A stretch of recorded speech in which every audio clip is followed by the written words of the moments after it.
and then call silence.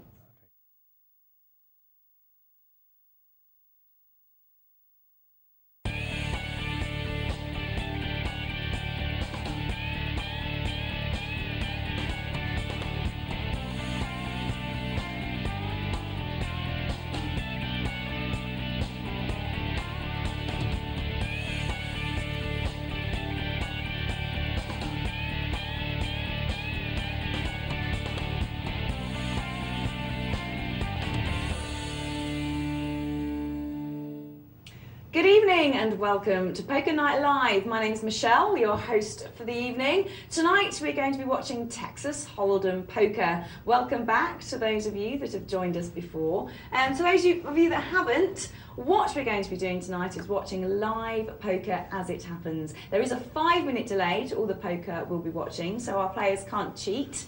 But Caspar here, Caspar Berry, he is our poker expert for the evening. Hello, Caspar. Hello, Michelle.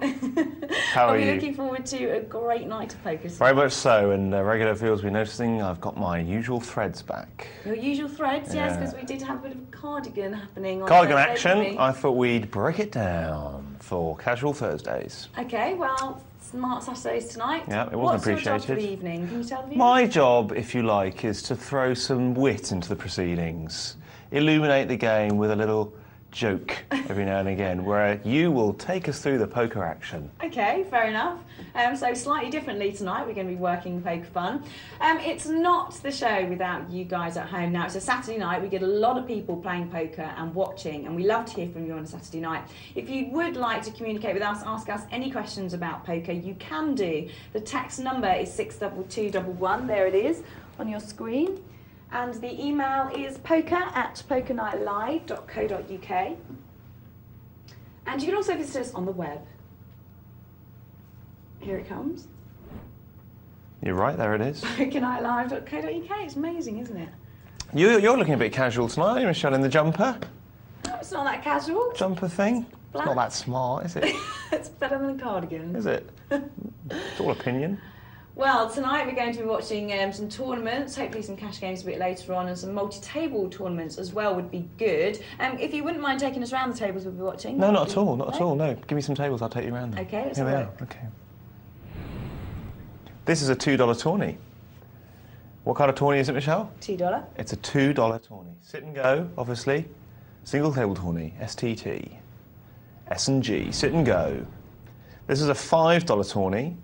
Exactly the same, single table, sit and go, S&G, but it's a $5 buy-in. We'll be exploring those concepts a little later in the show. I think so. Would be a good idea. I'll tell you what else we'll be exploring later on tonight. What? Body language. Oh, we did speak of this on Thursday, didn't we? We spoke of it, as you so rightly say. There's another sit and go, and finally, a multi-table. It's tournament-tastic here tonight on Poker Night Live. Tournament-tastic. It's not a bad place to start, I think. To a lot of our viewers that are very new to the game, I think a structured tournament is a good way to start. Yes, absolutely. It's not the only way to start, and we're not doing down cash games. We love a bit of cash here on P&L, but not tonight. Not tonight. Well, on Thursday we did mention about body language, and for those of you, most people do play on the internet now for poker, but for those of you that still do like a live game, Bit of live. a bit of live action, we do want you to improve your game, your live game. We do. I was about to say we don't, but we do want you to improve your live game. And obviously body language is a big part of that. Massive. It's about reading other people, reading tells and working out what your partner's doing. So we will be touching on that tonight, and it's going to be a bit of an ongoing theme for the evening, isn't it? So if any of you have any questions on this, just about general poker tells, have you got any poker tells, any experiences you had with other people where you could read them or couldn't read them, or they could read you, then do let us know. And that's 62211 is the text, poker@pokernightlive.co.uk is the email. Do you remember when Dr. Tom couldn't read you? What, with the Kings? Yeah. We have spoken of this before, but I love the story, so let's have it again. You're You were quite keen there. on the spoken of phrase, aren't you? You've spoken of that. Well, you just had a 3 kings, you told Tom you had 3 kings and he didn't believe you. And he called an all in with the flush draw. Yeah, and you danced for 10 minutes. I did dance. There was no music, just danced around the room.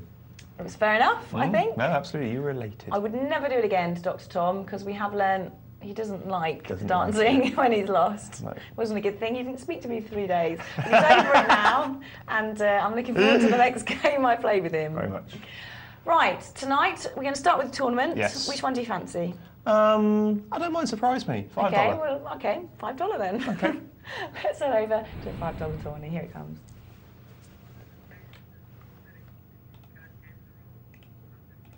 Right. 1, 2, 3, 4. Got 7 people left in this game. We've got Snaky. We've got Not a Clue. Let's see if he does have a clue. We've got Treble 4, Double 6, Tan 1, Russ Dinaf, Chupa or Chupper, and Zbrid Enos. We're going to call him Nos, I think. So what are we watching here, Cass? Well, we're watching a sit and go. It's a one-table tourney, and all these players have bought in for $5, creating $40 in total in the prize pool. And we are watching them live with just a 5-minute delay to protect the integrity of the game. How they're going to play it, of course, we can see all their hole cards, which makes it like magic, and it's a great experience if anyone hasn't experienced that before. So that's what we're watching. That wasn't the most lucid description of it in the world, but I'll tell you what, we'll watch a bit and see if you pick it up, shall we? Let's go straight into the action. Oh, shall we? Yeah. Okay. Well, as you can see, Tan 1 is on the dealer button, Russ there on the small blind, which is 10 at the moment, and Chupper on the big blind, which is 20. They will be going up every 10 hands. If you're sitting at home playing in a tournament, maybe you've just got some of your friends round, we're always interested to know how you structure it. What type of blinds do you use? How quickly do you go out? Do you do a tournament or do you play a cash game and then sort the chips out at the end of the night, which a lot of people do choose to do. So do let us know. And also a lot of people do have problems when they're trying to split chips up and work out blind structures, so we can help you with that as well. Well, Caspar can help you with that. So Nos now on the big blind. Snaky's chosen to call. He doesn't have to play, he can fold or he can raise, but he's chosen just to call there with 20. Not a Clue's decided not to play, so it doesn't cost him anything. Treble 4 there is calling as well. It's got all the way back round to Nos, who's on the big blind, so he's able to raise again. Because obviously he was forced to put in that big blind. He is now able to raise again. He's decided to raise to 100, and everybody's called. So we've got a big pot here now. 400 chips in the pot. Now, it's a do to the death competition, so once these guys lose their chips, they're out. You can see whoever was in the top right corner there, they've lost all their chips, they're out of the competition. Top 3 will be paid, so only the last 3 people left in this tournament will take away a cash prize. And the chips quite evenly spread at the moment. They've obviously only just begun. It looks like Treble 4 there's taken out whoever was in the top right seat, because as you can see, he's got over 2,000 chips. They all start with 1,000, so I'm guessing he was all in against the gentleman in the top right seat and he took him out. Okay, we've got a flush there for Treble 4, but a very low one. It's only got a 5 and a 3, but it was enough. A couple of pairs here. Got a pair of 4s, a pair of 6s, and a pair of 10s.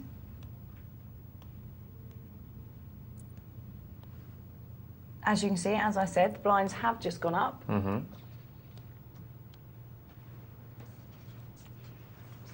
for Snaky. I don't think he's going to be paying another 40 to play with this. But what do I know? He could do. Now, Chupper's bet there with a pair of 10s. Oh, it perplexes me, Michelle. I mean, there was how many? 20, 60, 40, 40, 40, 160, 180, 180 in the pot there, and he decided to bet 80 into it. So he's going to have callers, so his bet hasn't isolated it there at all. All it is a pot-building raise at that point. So, I don't know, it just doesn't do for me what the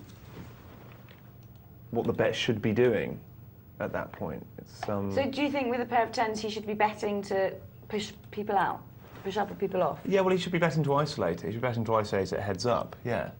Or if he wants to do a pot building raise, that's fine, but then he's got to accept that he's then playing it 4-5-handed on the flop, and he's really got to hit a set of 10s if he wants a chance of winning it at that point. Is this a reason for making a raise pre-flop? Is this the only reason you would make a raise if you have a decent hand to make it heads up, to make it less competition? Well, there are 3 reasons for raises. Okay. Number 1 is the pot building raise. Number 2 is the elimination or isolating raise. And number 3 is the information seeking raise. And you've got to decide, you can have a raise that will, you know, you don't mind necessarily which effect it has, but you've got to decide what you're gunning for from the off, I think. I mean, the classic situation where you don't mind what it does is a pair of aces. You know, in most situations, you'd be prepared to have 5 callers. I disagree with the principle of that isolating is king with aces. I think you know you're still going to have a massive edge over 5 players. You've still got a profitable expectation in that situation. You're going to win the pot less often, as we know, but you're going to win bigger pot when you do. But I think with a pair of 10s, fine. Once it comes down and you get 5 callers, you could have got 5 callers with a massive bet there. Although if you had, you could probably put one of them on a bigger pair than 10s. So we're trying to accumulate money in the pot. Well, with 10s, no. To be honest with No? you, like I say, it depends. A raise is not necessarily trying to build the pot. I mean, you know, some raises are specifically trying to win the pot there and then. And the classic example of that, the elimination raise, is the bluff. You know, if it's not a semi-bluff, if you have no chance of winning it, you want to be winning it there and then, you know, without a caller. So if you actually have a hand, do you generally want someone to come along with you into the flop? Do you want an opponent? Yes, you want to be called by a hand that's less good. With a call that gives them incorrect odds of drawing out on you. That's what you want when you make a bet or a raise in poker. Although you do, obviously then you have to be able to take on board that when the flop comes out, you've suddenly got a 5-carded hand to a 2-carded hand, so then you could be losing. Yeah. But that's the risk you take. Yes. Yes.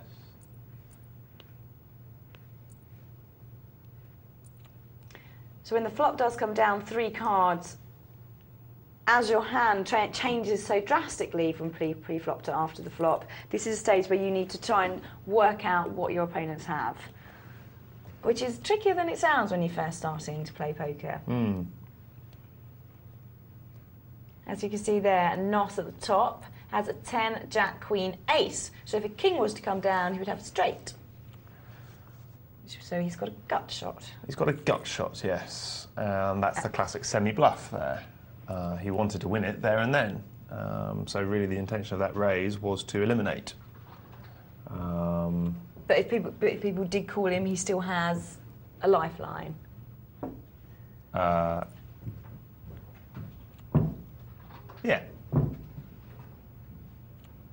Because if he gets his king, he's got his straight.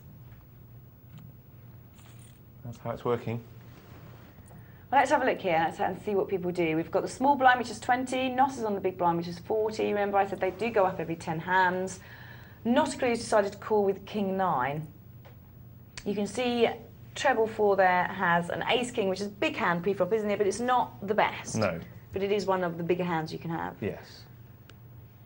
Yes, definitely. So good raise there to 320? Or a bit big, maybe? It was a bit big, I think. Well, he's hit top pair.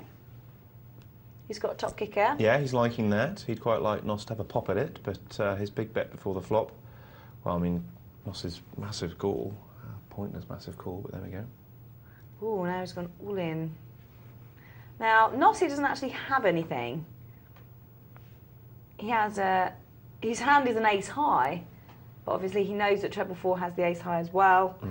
Therefore, his next best card that treble 4 doesn't have is an 8, which is pretty poor. So there's no way he could call.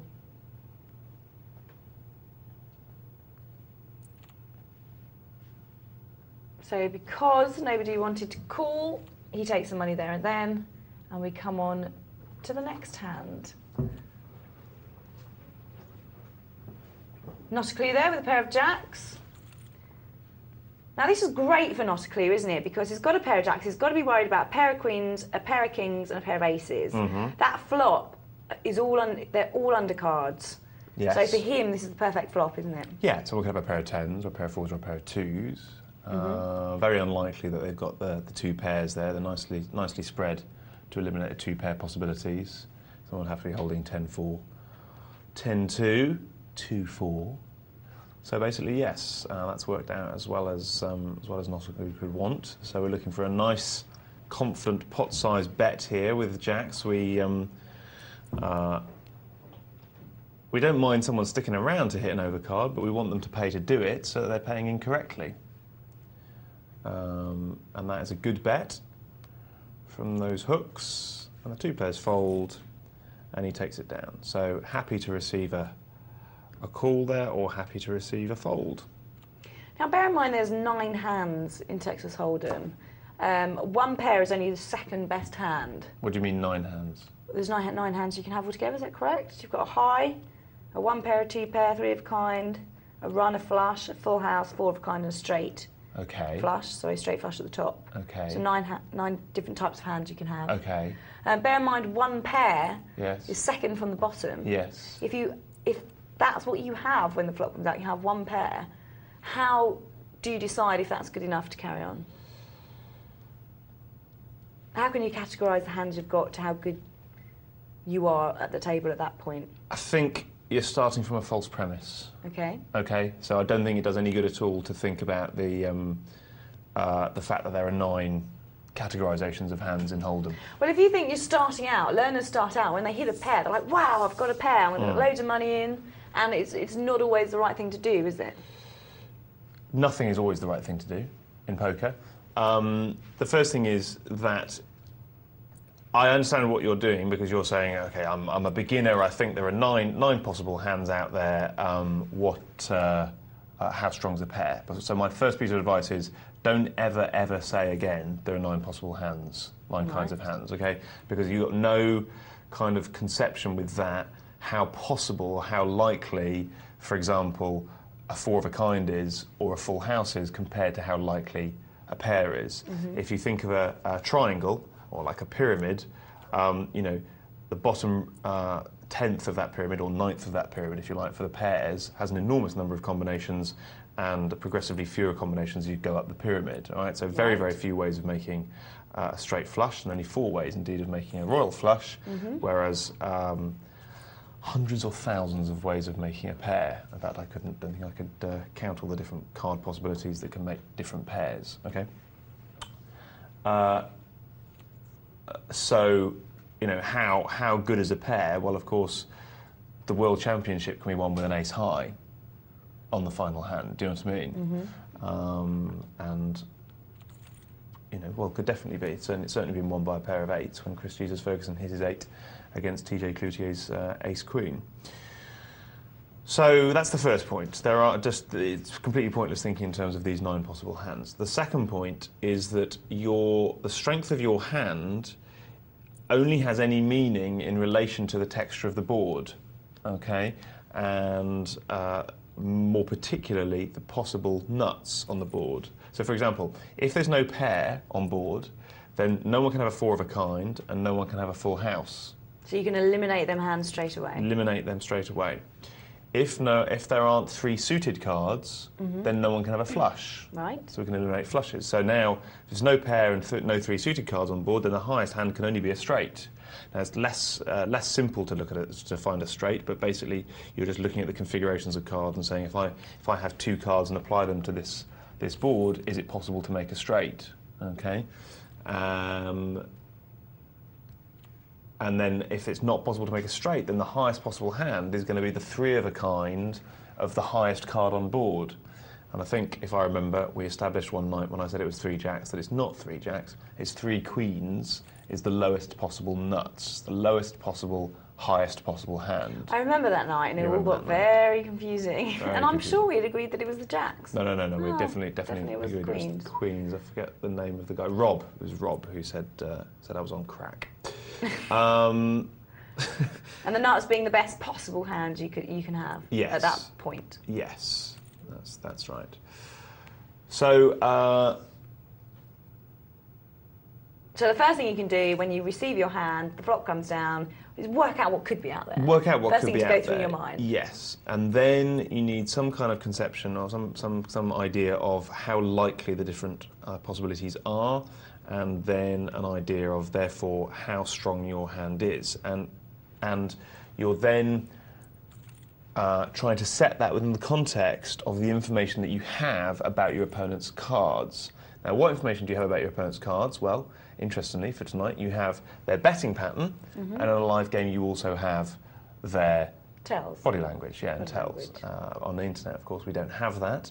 We just have the information they give away with their bet. So let's see now, Tan 1 has gone all in with his ace-king. Now, of course, he can do that with 2-3, unsuited. But if you're snaky at this point, you're thinking he's in second position, he's moved all in. What is that saying to us? It's saying that he's got a good hand. It's saying that he's got a better hand than King 10. All right, could he be bluffing? Of course he could be.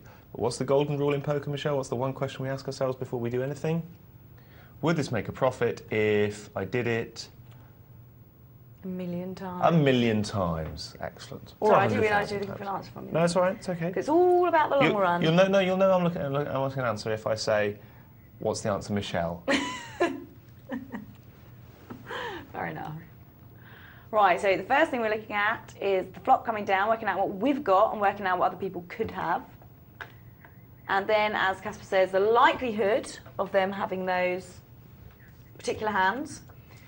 And then we're looking at their betting patterns. Absolutely. Because they're going to be giving us information. Absolutely. Which rolls nicely onto, actually, that it helps that you're, say, for instance, right now, it helps to be in treble 4's position than it does to be in tan 1's position.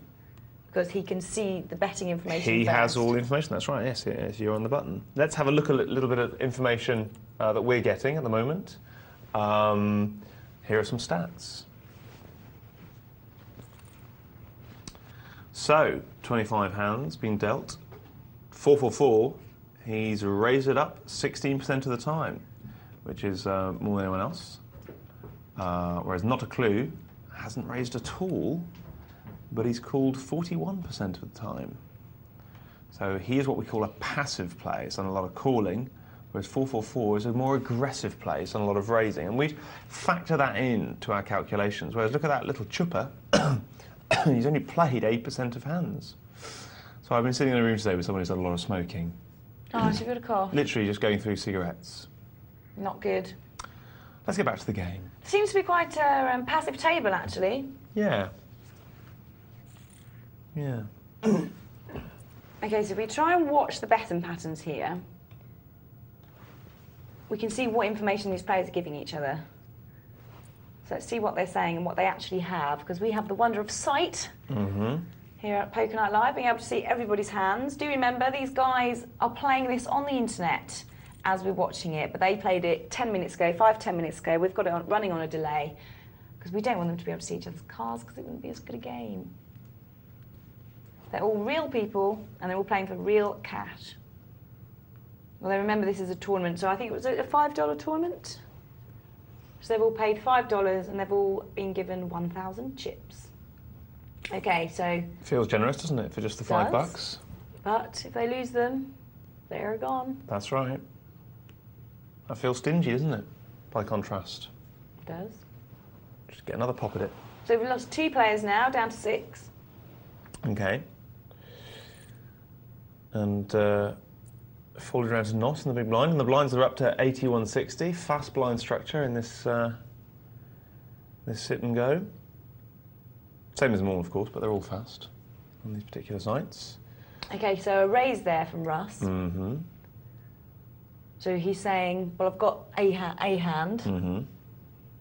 and the other's got to try and work out, should we play him? What type of hand could he have? Mm. They decide not to. Hmm.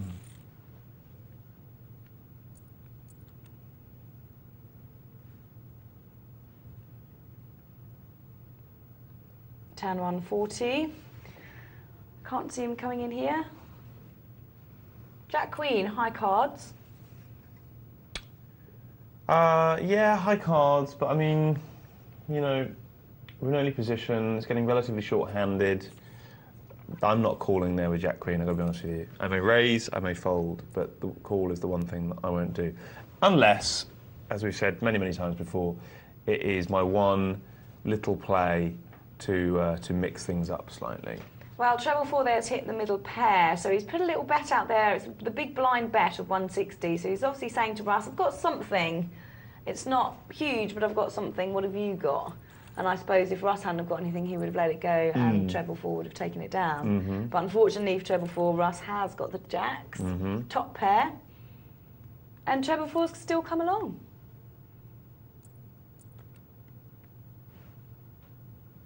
He's still come along? What? He's still, he decided to call. He was raised up by Russ. Yeah. But he still decided to call, decided to see it out to the end. Yeah. So lost some chips there. Bit dubious. 2 times the big blind raise on the button there. Always looks a little bit weak, but then players are also always just a bit scared of the potential big hand that someone's slow playing. At the end of the day, you know, aces and kings are very, very rare, but we're always just a bit scared of them.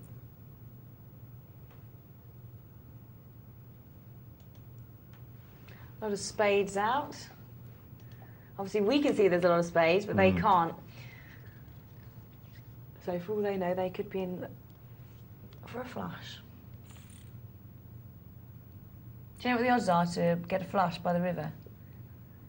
No. No? What do you mean? What do you mean with two suited cards? There with if you're thinking about going all in, for instance. It's 20 to 1. It's 20 to 1 to get it by the river. 2 suited cards. Okay. Yeah. I don't know what it is from scratch. Do you know before you get any cards? How often you're going to get a flush?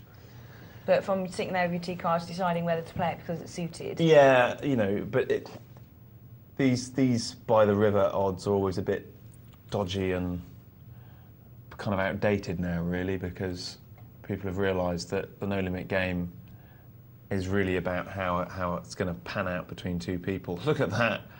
4's just wins with a tiny little 4 of clubs, and actually by the river stats are sort of a bit pointless now.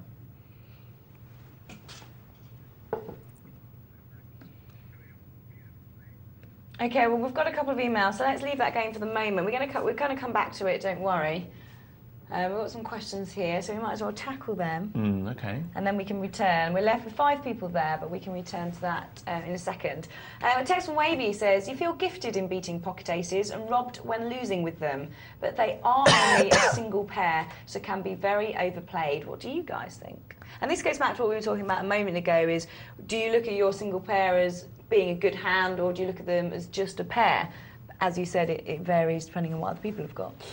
Yeah, we talked about this at length, actually, Tom and I, about a week and a half ago, and talked about how aces, kings, and queens are all overplayed. People have difficulty putting them all down. But aces and kings tend to disguise this bad play because they're so statistically strong. In other words, they will win so often that they will disguise the fact that people do overplay them and make mistakes with them and won't lay them down. They feel they've sat there ages, you know, being disciplined, putting down lots of hands, and then when they get their aces and kings, they deserve to win. The fact is you're going to win less often with aces and kings than those by the river stats. Again, you know, you plug these stats into a Hold'em calculator and you get the fact it'll win 30% of the time against 10 random hands.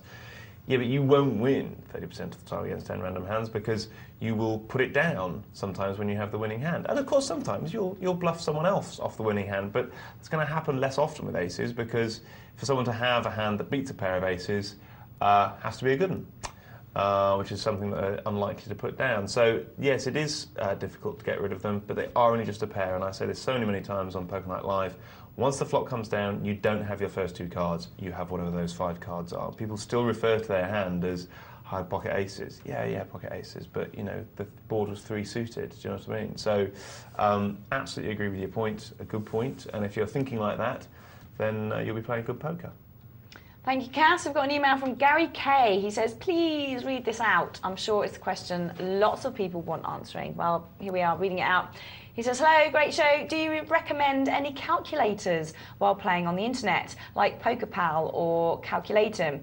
These supposedly work out the odds or chances of hitting cards or winning hands, and the strength of your hand is the best possible hand available. Your thoughts would be appreciated. And he says, I sometimes misread what people may have and get beaten, as I have a straight to the 9 and miss the possible higher straight. I am slowing down and thinking more. I lost lots at first, but feel I am improving and don't have to reload my account as often anymore. Well, thank you, Gary. Sounds like you're not doing too badly. So calculators while you're playing? Well, I'm going to make a little confession now. And it's quite a common confession. I think all us poker commentators here on Poker Night Live have the same confession to make, which is we're kind of old school. Which this is common to a lot of different walks of life, to be honest with you. People who have been doing something for a number of years, when technology comes in and revolutionises it, they're the last to change, whereas people who've just come into something, you know, they come in, they see all these websites, they see all these interesting things happening, they go, oh, okay, good, so you do this, this, this and this. Whereas we're sort of used to calculating odds in our heads or learning an odds chart, and we're not used to these calculators and these software. My feeling on them is very simple. I should use them, and I'm remiss for not. And if I was serious about going into poker and making a serious living again day in, day out, like when I was, there's no doubt about it, I would use it or I'd be making a big mistake. Because I think I make my views very clear on this show. Poker is a game of decisions, and the best decisions are taken in the following way. You maximise your access to information.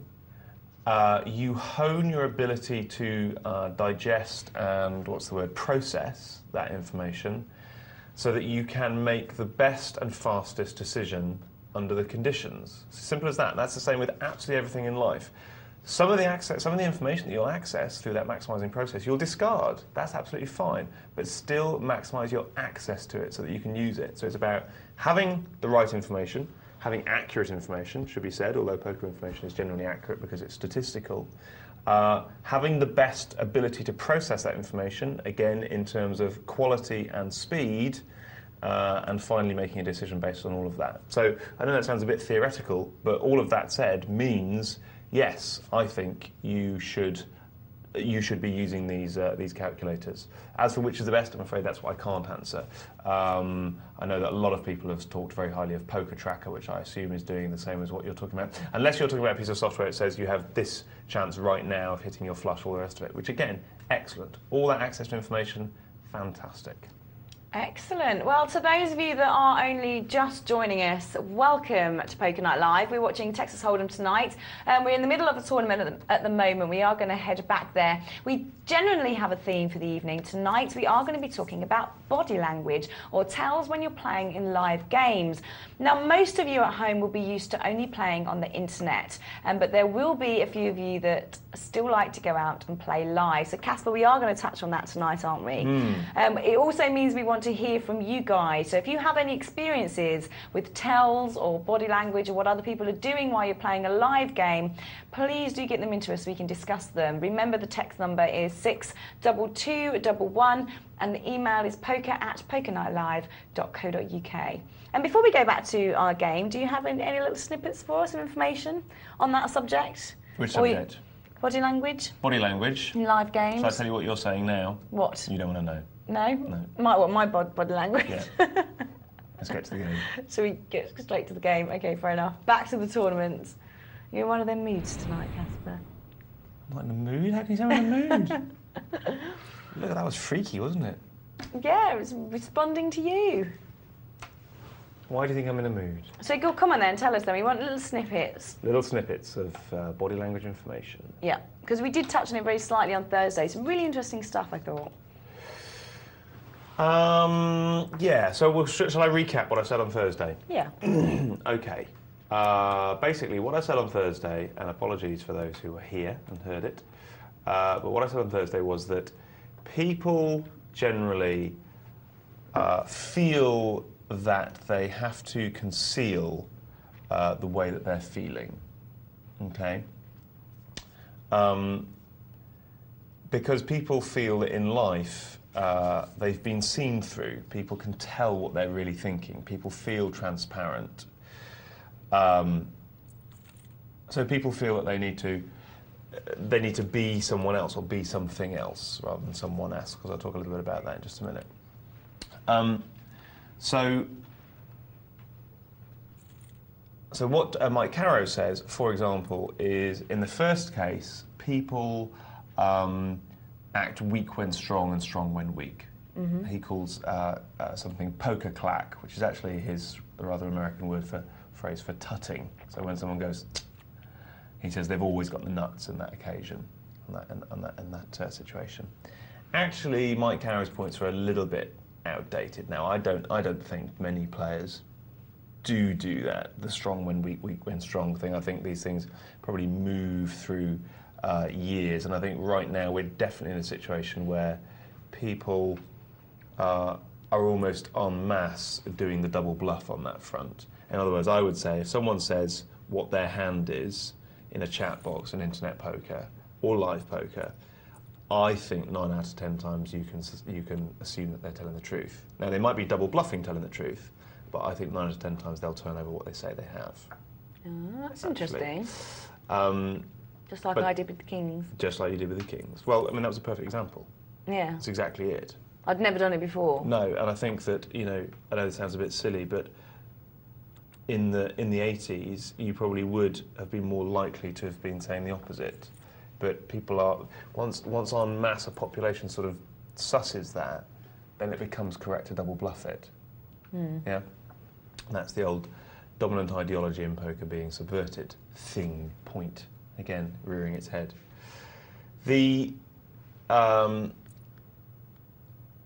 second inference or implication of that, and let's just cut off from this and just watch two bizarre moves.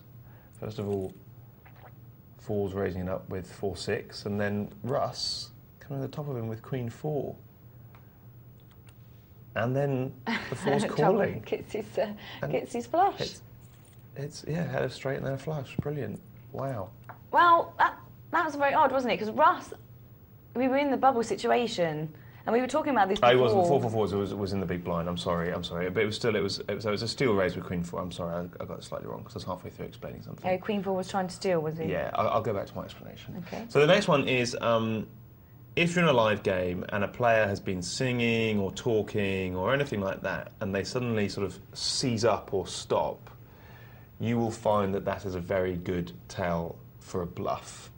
Okay? And again, it's based on the same premise, which is that people feel if they say or do anything, or if they sing or let anything come out of their mouth, or if they move, people will again somehow know or be able to tell that they're bluffing. That they're bluffing. Okay? So they stop. They stop doing that because they think, therefore, I've got to clam up, not give anything away, and then he won't know that I'm bluffing. So that's what leads to one very good tell in poker, which is that if someone reaches behind for a drink or smokes a cigarette or anything like that, then they're probably relaxed enough and they've got the hand. Okay. Mike Carrow also refers to, although he doesn't make it clear, but some dominant and submissive body language, which is detailed really, really nicely, I think, in a book by Peter Collett, who was the first Big Brother expert. Was he the first or the second? No, he's the second. He's the Irish. Is he? Which one's which? Because there's two books. They had two over the course of the 7 series. They've had two body language experts on Big Brother. Have they? Yeah. Oh, they do, don't they? They do. No, they never did they together. Have their psychologists there as well, don't they? No. Angela Matanda, no, she was a psychologist, but they had a specific body language expert. One of them was from Northern Ireland, I think, wasn't he? He had a Celtic accent, and the other one was Peter Collett, I think. Anyways, one of the two, and because his book of Tales, I think, is excellent, whereas the other book by the Big Brother body language person, I think, is bizarre, actually. Not good at all, and certainly not good for poker. And Peter Collett does a brilliant chapter on submissive and dominant body language tells, which we'll go into a little bit later on. Do you think it's actually worth reading up some of this stuff if you're serious about poker? Yeah, it must about be. Playing to play in live games? Yeah, definitely. But just to finish, Mike Carrow's point is that if someone's smoking, that's fantastic, because that can usually give you some excellent tells. And one of the best is the direction in which they blow their smoke. If they blow it up, then they're more likely to have the hand than if they blow it down. Really? Yeah. And what I'll talk about a little bit later on tonight as we see those pair of sevens cracking that pair of queens and 4-4-4 taking third place in our tournament is the subconscious body language, both subconsciously given out and also subconsciously received, which I think in many ways is more interesting than all the conscious stuff, all the sort of, dilated pupils and smiling with the zygomatic majors and that kind of thing. Stuff that you give away and receive subconsciously, I think is... Are we going to be at the end of our tournament here, Cass? And I think it's 10 or a jack. Yeah. Doesn't come. No. So Nos takes it down. Last man standing wins 50%. Absolutely. Yeah. Good for Nos. Good little tournament. Good stuff. Excellent. Well, I hope you enjoyed that. First tournament of the night. We are going to be looking at some more a bit later. It is very interesting. I mean, we were talking, like we say, we did touch on this on Thursday. But for those people that don't ever play live and do just play on the internet, in some kind of strange way, can you still apply some of these things to watching what people do through there? Because I have heard people you say before that even though you do get a lot of information playing on the net, people think, oh, you don't get the information because it's not live, you can't see people's faces, you can't see what they're doing. But you have said there is still a lot of information there, isn't there, through what people are doing? It's all betting pattern. It's all betting pattern. I mean, it's such a big subject. But I mean, you're looking at, for me, here are the things you're looking at. All right, you're looking at their bet in the context of their position. Okay, if they're betting big in early position, that's more of a tell that they've got a big hand than if they're betting big in later position. In the context of their general playing style. Okay, so if they're a tight player and they're betting, that's telling us more than if they're a loose player and they're betting. You're looking at it in the context of their pre-flop betting, if you're now on the flop, turn, or river, all right? And also, of course, they're on the flop betting, if you're on the turn or river, so any previous betting in relation to the texture of the flop, if you're on the flop. In other words, what can their pre-flop bet and their flop bet mean in relation to the cards on the flop, okay? You're looking at their betting in relation to the bets of other players. In other words, if they're raising a player who's already bet, they're likely to have a very good hand. If they are calling a player who's already bet, this is a massive tell, if you like, in poker. It's telling you an enormous amount about that particular hand, because the old phrase in poker, you've got to have a better hand to call than you have to bet or raise. I won't go into the boring details of it, but we know that if you bet or raise, you've got to have the cards. You've got two ways to win, because someone could lay it down or someone could call you and you still got the best hand. So you've got to have a better hand to call than you have to raise. And this person's called. So this person said, I've got a good hand, or have I? And this person said, well, I've got a better hand. I'm going to call you, all right? So to come into that pot, you've got to have an excellent hand. Here's another one. If there are four callers, if one person calls and a person raises, and you're thinking about what to do, you have a harder decision there than if 4 or 5 people call. Well, no, let's say 3 people call and one person raises, because that person is raising into 3 people, right? So it's much less likely that he's bluffing if he's raising into 3 people than if he's raising into one person, because it's far less likely that they're all going to put their hands down. As long as you can credit that person with any kind of intelligence, the raiser, then he's given us a lot of information about his hand. He's saying, I've got a good hand. Okay? So to the reverse of that, we can use that point for people that are trying to bluff. Don't bluff into 4 or 5 people, Definitely. only bluff into 1 or 2 people. Absolutely, because you need these people to put their hands down for a bluff to work. There's a slight exception to that. The reason why I said the 4 or 5 people is because, let's say you've got 4 or 5 callers and someone goes all in with a disproportionate bet. That is very often a bluff, yeah? Because there's enough in the pot then that makes it worthwhile to take it down with a disproportionate all-in bet to just try and close everybody out, yeah? But again, if you're calling for all your chips, you wouldn't want to be doing that. So all of these things are enormous tells about the other person's hand. They don't tell you exactly what their cards are. They can't possibly. When Phil Ivey or Gus Hansen makes a brilliant call, what they're doing is they're putting an enormous amount of weighting to the possibility that these people have one or maybe two hands which they become so confident they've got and that they know they can beat, that they make a call, even though they might not have the best hand. The way in which they make that decision, the way in which they do that is not, they're not psychic, they're not seeing through the cards. What they're doing is putting all that information together. Who's this player? Oh, there's one other piece of information that I've missed. Who's this player? What's his style? What was his bet? What was his pre-flop bet? What was it in relation to the other players around him? What position was he in when he made it? What does that normally mean about his play? And crucially, what does this player think of me? And what does this player think of the cards that I've got? And what does this player think about what my betting pattern has said? And what does he think that I will do in relation to that bet? And putting all that information together and all the information they have about the maths of the cards, in other words, how likely is it that he has ace-king or ace-king suited, because that's a crucial part of it, they can then make a really informed decision. But it's not voodoo. It's something that all of us can do. It's about collating all that information over the course of experience. And that's why I recommend things like Poker Tracker, because it will help you get and quantify that experience. Excellent. Well, we're going to head over to a 25-50% cash game quickly. Have I earned my money tonight now? Have you earned your money? Yeah, can I have a little No, rest? not yet. Really? Not yet. We get a 7-minute rest. I thought I worked quite hard there for a bit. Let's go to a 25-50% cash game. That's your job. Well done. 10 points. 10? Out of what? Out of 10? Out of 20. Out of 20? That's what I used to get for essays in English literature.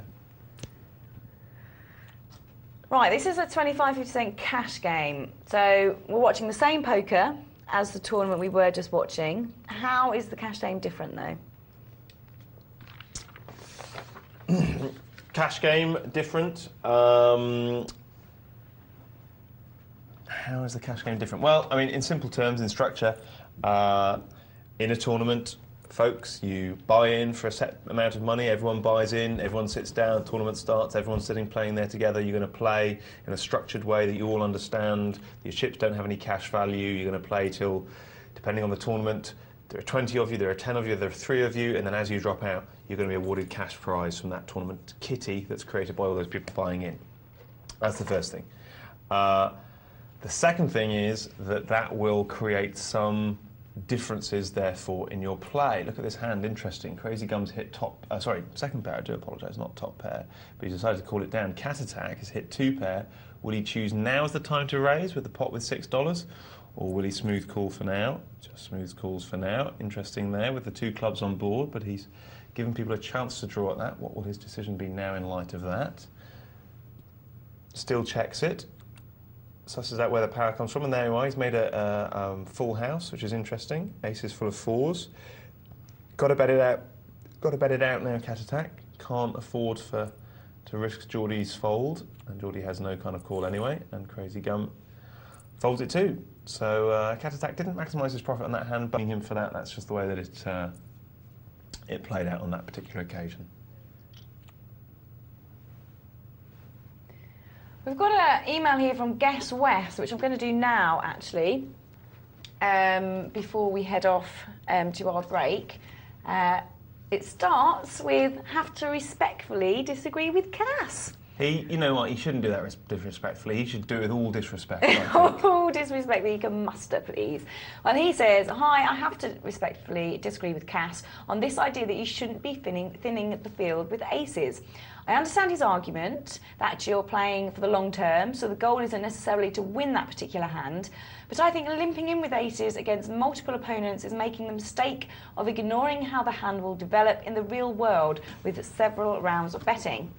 If you don't thin, you're playing against low pairs, suited connectors, etc. Those are hands that will have you dominated if they hit, but will be easily thrown away if they miss. So they're not going to pay when you're in front. You just can't get enough money into the pot against multiple opponents to realise that long term, because you can't be confident you're ahead. And if you are, you're probably not getting calls. I think it's incorrect to say you'll win less often, but when you do, you'll win more. I think you'll just win less often. Great show, guys. Do you know what? I think it's an excellent email. I have to be honest with you. I'm always at pains to stress this. Please, please don't be reticent about disagreeing with us, because poker's a game of opinions, and I have some opinions. Some opinions I'm like really passionate about, and other opinions I'll give up at the drop of a hat, just like my values and principles. And I would agree with what he said here. And to be honest with you, I think you said something more lucidly, actually, and clearly than Dr. Tom and I managed to say the last time that we were talking about this subject. I think you're absolutely right. I think that is a very good argument for thinning with aces. I would say this. I think two things. First of all, if you can get all your money in, you know this, I know you know this, but just to be really clear for people less experienced in the game, if you can get all your money in before the flop with aces in a situation in which other people will call, it doesn't matter whether it's one caller or 8 callers, all right? Because an all-in, you're eliminating what we call implied odds, which is a big, scary term for something which we'll explain later on in the show. But what you're saying is that if you've got someone playing with a 7-8 there and a pair of 6s there and maybe I don't know, an ace-queen there. If they miss their hand, they'll just fold on the flop to a bet, whereas if they hit their hand, this pair of 6s is going to take a lot of money for you from you on the flop. Well, you know what? You're right. You're absolutely right. So let's agree on this. If your opponents are weak and will call you down and make mistakes in that situation, and face it, there are players that will, then we do still want calls from them. But if they're a bit savvy and they will release them when they're beaten, but carry on playing them when they're better than you, then of course we don't want to play it against multiple opponents. That's absolutely right. So I think that's a really, really good email, and what I think is that subject warrants more chat between me and Dr. Tom tomorrow night on a pro night when we can get a bit more into the guts of that. But I would say, not a bad rule of thumb, that if you've got aces and you're just starting the game of poker, raise with them and thin that field. Raise and thin that field, definitely. And then the worst thing that can happen is that you raise with them and you get, you know, 4 or 5 callers. At least they've put their money in at that point with the worst hand. So you've done the right thing either way. Lovely, thank you, Caspar. Also a text from Gary before we go to break saying, if the dealer in a live game turns one of the burn cards accidentally face up, what will happen? It catches fire, actually. That's why it's called the burn card. It's bizarre, but when you see it, it's kind of beautiful. What really comes when the burn cards accidentally face up? The crucial thing is that everybody has access to the same information in a game of poker. So if the dealer turns one of the burn cards face up, that's fine. Just say to the whole table, 5 of clubs exposed. Unless it's a 6 of diamonds, in which case, say 6 of diamonds exposed. Or unless it's, I could go on. Just make sure that everybody knows it. That's what's absolutely key. So it's fine. What if someone isn't comfortable with going on, or does it not work like that? Can somebody say, I don't want to carry on because we've seen the card?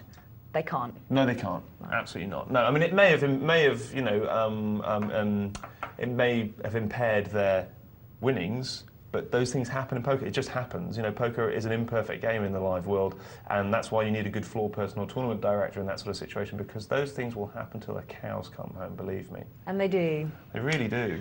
Well, we're taking a short break now. Do remember to get any questions you have in. 62211 is the text. 4 for £1. And it is 4 for £1, yes, Caspar. And the email is poker@pokernightlive.co.uk. Here they come on your screen.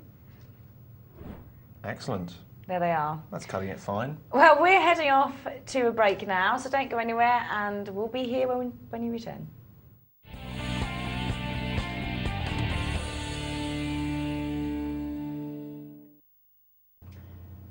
Good evening, welcome back to Poker Night Live. This is the show that shows you live online poker 7 nights a week. I'm Michelle, your host for this evening. I'm joined by one of our poker experts, Caspar Berry. Hello, Caspar. Did you know, who was I with? I was with James, and we were talking about anagrams of your name to use as a poker alias. Right. And an anagram of your name, I worked it out, was Crispy Bear. Good, isn't it? I can't do anagrams. So, do you not? No. Oh, do you want me to work another one out for you as well tonight? Yeah. Excellent. Yeah. Do you have an anagram alias as your poker name? Do let us know. Tonight, our theme, though, is body language. Caspar has given us some insight into body language at a live poker table already tonight, which we're very thankful for. Very, very interesting. But we do want to hear from you guys. So if you have any tells that you do or you see other people do, or any tips for people looking at body language in a live game of poker, please do get them into us. The text number for you is 62211. And the email is poker@pokernightlive.co.uk. There it comes up on your screen. The email there, poker@pokernightlive.co.uk, and text 62211.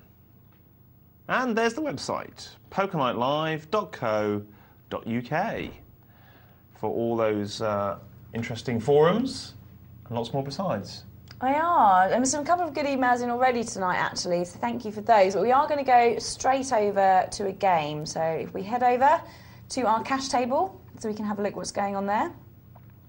Actually, we've got a tournament. Let's go to the tournament. We've got a $30 tournament that's just started up. Breaking news. They've only had one hand. Excellent. So this is a $30 tournament. It's going to be the same tournament, exactly the same as the first tournament we saw this evening when we first started, except obviously that was a $5 tournament. This one is a $30 tournament. That means all of our players have paid $30 to sit down, and they've all been given 1,000 chips. And so we've managed to grab this from the very beginning, which is why we rushed over to it, so we can see how these players are playing and see if we can get a bit of a feel for these players and what type of players they are. Good stuff. So the blinds will start at 10:20. What players do you think they are, Michelle? Well, I don't know yet, because it's just started. Oh, right, okay. Do you recognise any of them? Well, we've got Tebadu at the top. I haven't seen him before, I don't think. Yan Chung, haven't seen him before. Yup Bagum, haven't seen him before. Big Shan actually was on Thursday, Yes, so we he did was, see yes, him. yes. Elo, I think I've seen him on before. John the Brick, new to me. My friend Zoidberg. Doc Zoidberg. What did you say we've before? seen. Oink. Doink. Oink. L-Pig we've seen a few times, haven't we? Do you like Zoidberg in Futurama? I've The never lobster. watched it. He talks like that, and then when he runs, it's very funny. He goes, whoop, whoop, whoop, whoop, whoop, whoop, whoop, whoop. 10-3, Big Shan with his two pairs takes it down. So we're at the early stages of a sit-and-go tournament, and the blinds are low and little at the moment. We had an email last time on the show from someone who said that they like to play tight in the early stages of a tournament, including a sit-and-go. And then they start to open up in later rounds. They said, is that right? And I said that if that works for him, it's fantastic. He sounded like he was having some good results. And that was great. I did something very interesting, actually. I played a sit and go today, but virtually, in other words, with my friend. Right? Yeah. So he was sitting on the computer, and I was lying on the couch reading The Sun. And Did you learn a lot? He was describing to me, I learned that apparently Madonna has problems with her marriage. Oh, okay. What else did I learn? I learned that Sol Campbell Has disappeared. Disappeared, but then we learned later on in the day that he's coming home. So that's Good, that's all good. Yeah. But what I also learned is that my friend, who's a reasonably good player, just did not put enough emphasis at all on situation. He kept saying, 9-7 on the button, 9-7 on the button, what do I do, what do I do? And all I kept saying is, what's the betting action before us? You know, so what's the betting action before us? That's so important. And actually we made a very good team because I was the more analytical one of the two, and he was very, very good in the later stages when it becomes much more psychological and bluffy. And Bluffy. it was an interesting experience. There's a technical term. Haven't come across it before. Sorry? Bluffy. It was a bit bluffy. Yes, it's having the propensity to bluff. How are you tonight? I'm good. How are you? Yeah, I'm very well, Other actually. than you chasing the mick out of my black top. No, it's nice. It's nice. It's just not very smart.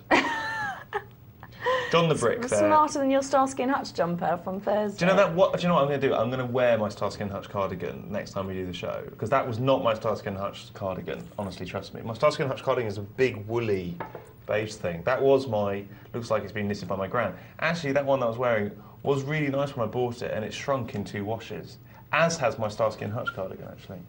I think it was very endearing.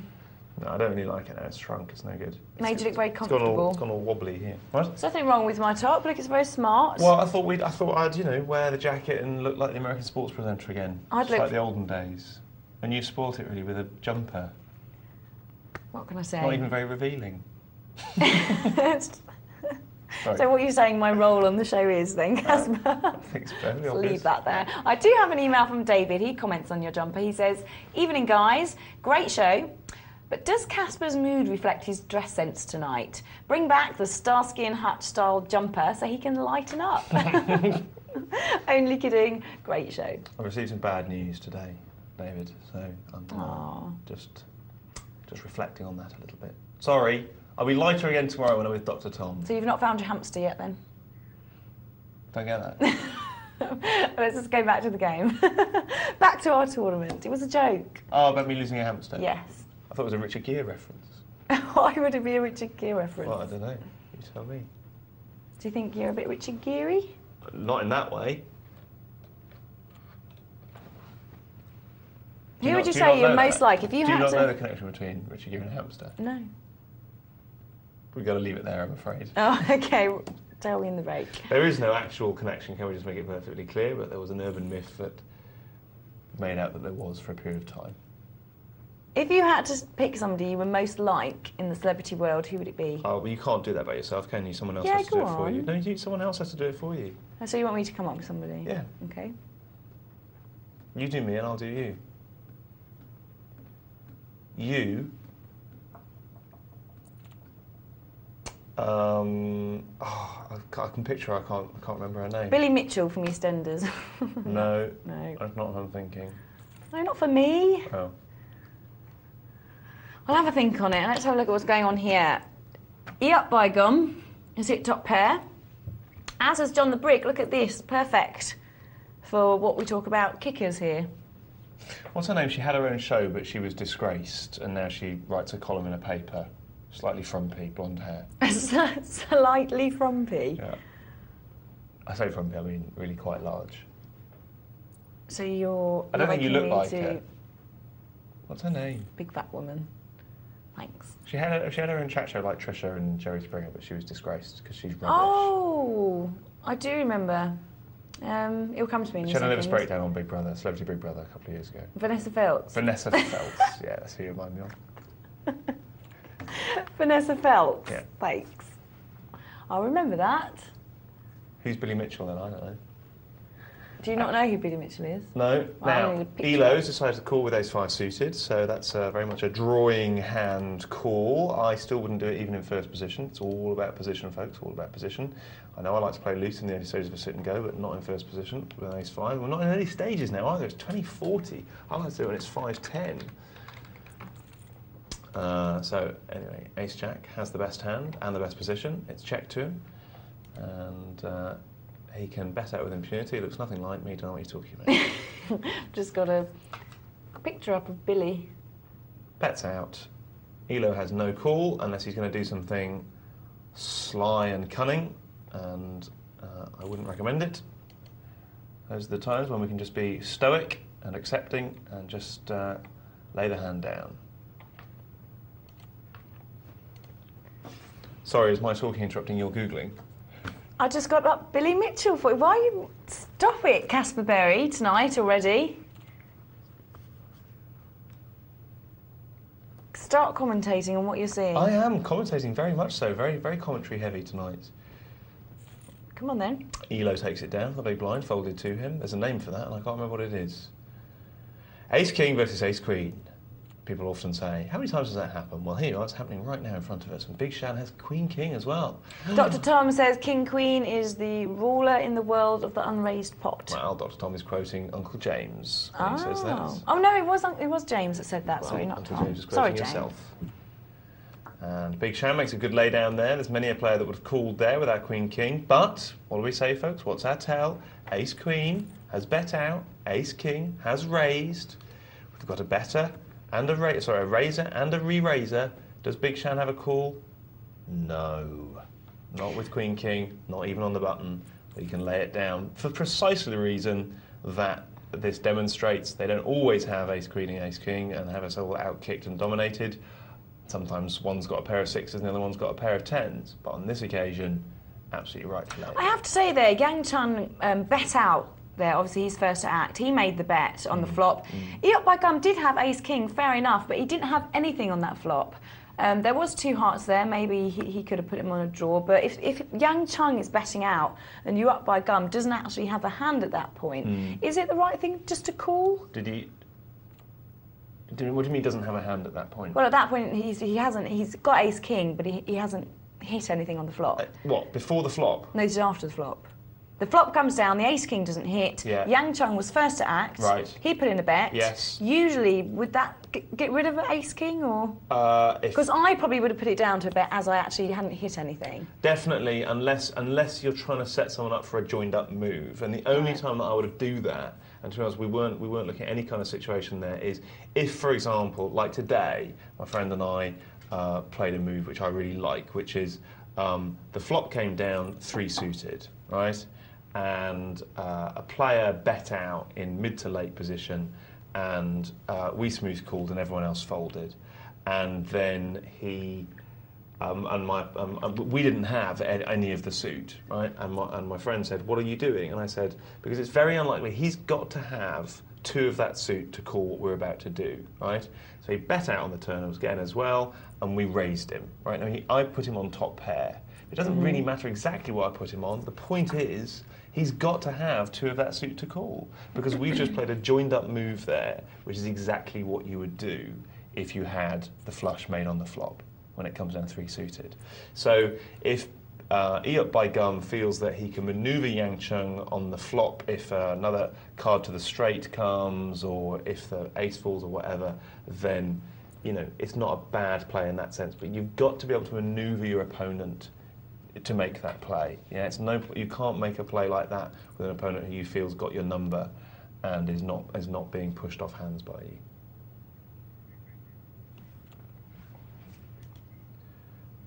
Pair of queens makes a big raise, and the flop comes down with an ace on it, which Elpig didn't want to see, but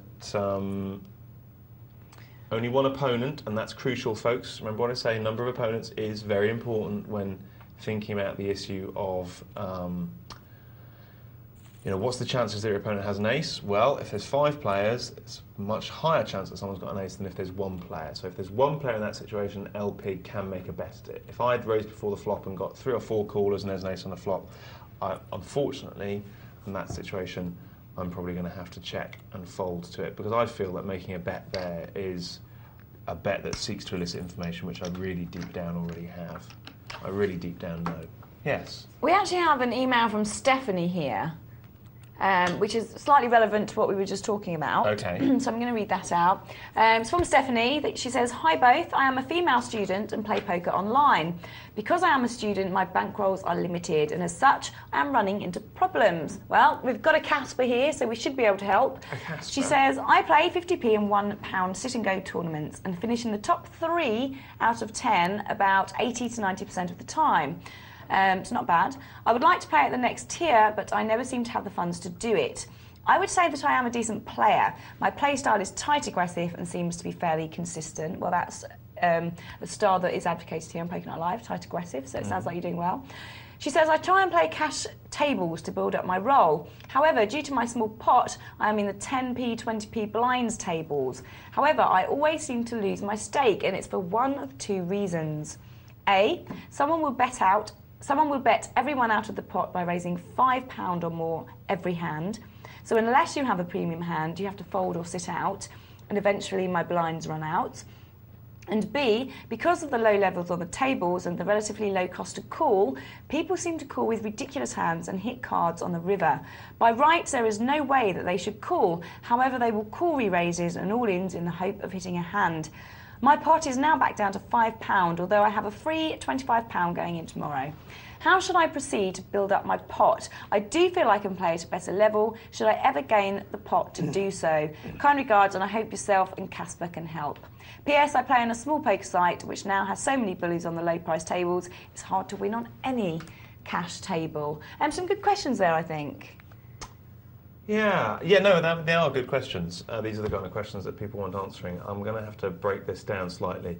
First of all, or should we do it over the game? Should we do it over our cash game? Let's do it over tournament, the cash game. Yeah, absolutely. Because this is the tournament, we've got 1 knockout, so while we're watching the others... Yeah. Okay. First issue: someone will bet someone will bet everyone out of the pot by raising £5 or more every hand on a 10-20p table, right? So they will bet 5 times 20. a pound, 5 times a pound, so 25 times the big blind every single hand. And she's saying, unless you have a premium hand, you have to fold or sit out. Eventually my blinds run out. But my argument would be that when you do have a premium hand, and we can count premium hands here, has aces, kings, queens, jacks, tens, ace king, ace queen, then you can call. And if he's doing it every single hand, if it's the same player doing it every single hand, then we can loosen up considerably from there. Yeah. So I think, for me, this is a phenomenally profitable situation. I don't see that that's a worry. It's just boring. Do you know what I mean, Michelle? It's not interesting playing on a table like that, but it's profitable. It's just mechanical, really. So eventually my blinds run out. I would say they shouldn't, because once in every, and let's see, so say once every 220 times, so 225 is 40 plus ace king and ace queen. So you should be able to call once in every 20 hands, at least, and more really if they're doing that every single hand. I don't know. It's interesting from that point of view. Maybe. Just as John the Brick goes out, look, 2 pair of jacks. He had a king 9. He had the flush draw on the turn, but it didn't come. I mean, obviously there is no fail-safe way to win any kind of poker. So you're probably going to have to loosen up and go down to 9s and 8s as well, and play your king queen. Because again, if they're doing it every hand, the ratio of your call, or the hands that you call with, should conform to the ratio of their bets. In other words, if they're not doing it sometimes, then you tighten up. If they're doing it every time, then you can loosen up considerably. Of course, you're not going to win every time, but the ratio, the hands that you call with is dictated by the ratio of them doing it. The one thing I'd say, Stephanie, if you're in that situation, is just don't play on that table. I mean, there are literally 10,000 tables now on the internet that you can choose from. You say you're playing a small poker site, which now has so many bullies at the low price tables, it's hard to win on any cash table. There are a lot of low price tables which we know will give you great implied odds if you're a solid player, which it sounds like she is if she's cashing. I mean, 80 to 90% of the time in £1 sit and goes is an enormous amount. And she is quite easily able to join another site as well, isn't she? Absolutely, yes. You can join any site. It's a perfect market. But you really shouldn't be playing on any. There's no reason on the internet now to play any table or any site that you don't like for any reason. In fact, I would say if ever you're playing on a table that you don't really have an edge on, for whatever reason, if there's too many good players or not enough bad players, just absolutely get up. Absolutely get up. Now, the second point, because of the low level of the tables and the relatively low cost to call, people seem to call with ridiculous hands and hit cards on the river. By rights, there's no way that they should call. However, they'll call re-raises and all-ins in the hope of hitting a hand. There are two issues here. It refers exactly to the point that we was discussing with regards to the last email. If people will call you with bad hands, right, rag aces, for example, with very small kickers, if they'll call you with that all in early on and then outdraw you, that's great, because they will not outdraw you often enough if you're sitting there with ace king. If, however, they'll call you and then on the river when they make their kicker, you will pay them off when they make a big bet, right? If you're not adhering to the river principle, for example, if you're betting on the river and then they're raising and you're still calling, right, then you're going to lose money. So you have to incorporate ways in your game of protecting yourself against those players. But if those players are calling you before the point that they've hit and then they outdraw you, anytime that player outdraws you with the incorrect odds is good.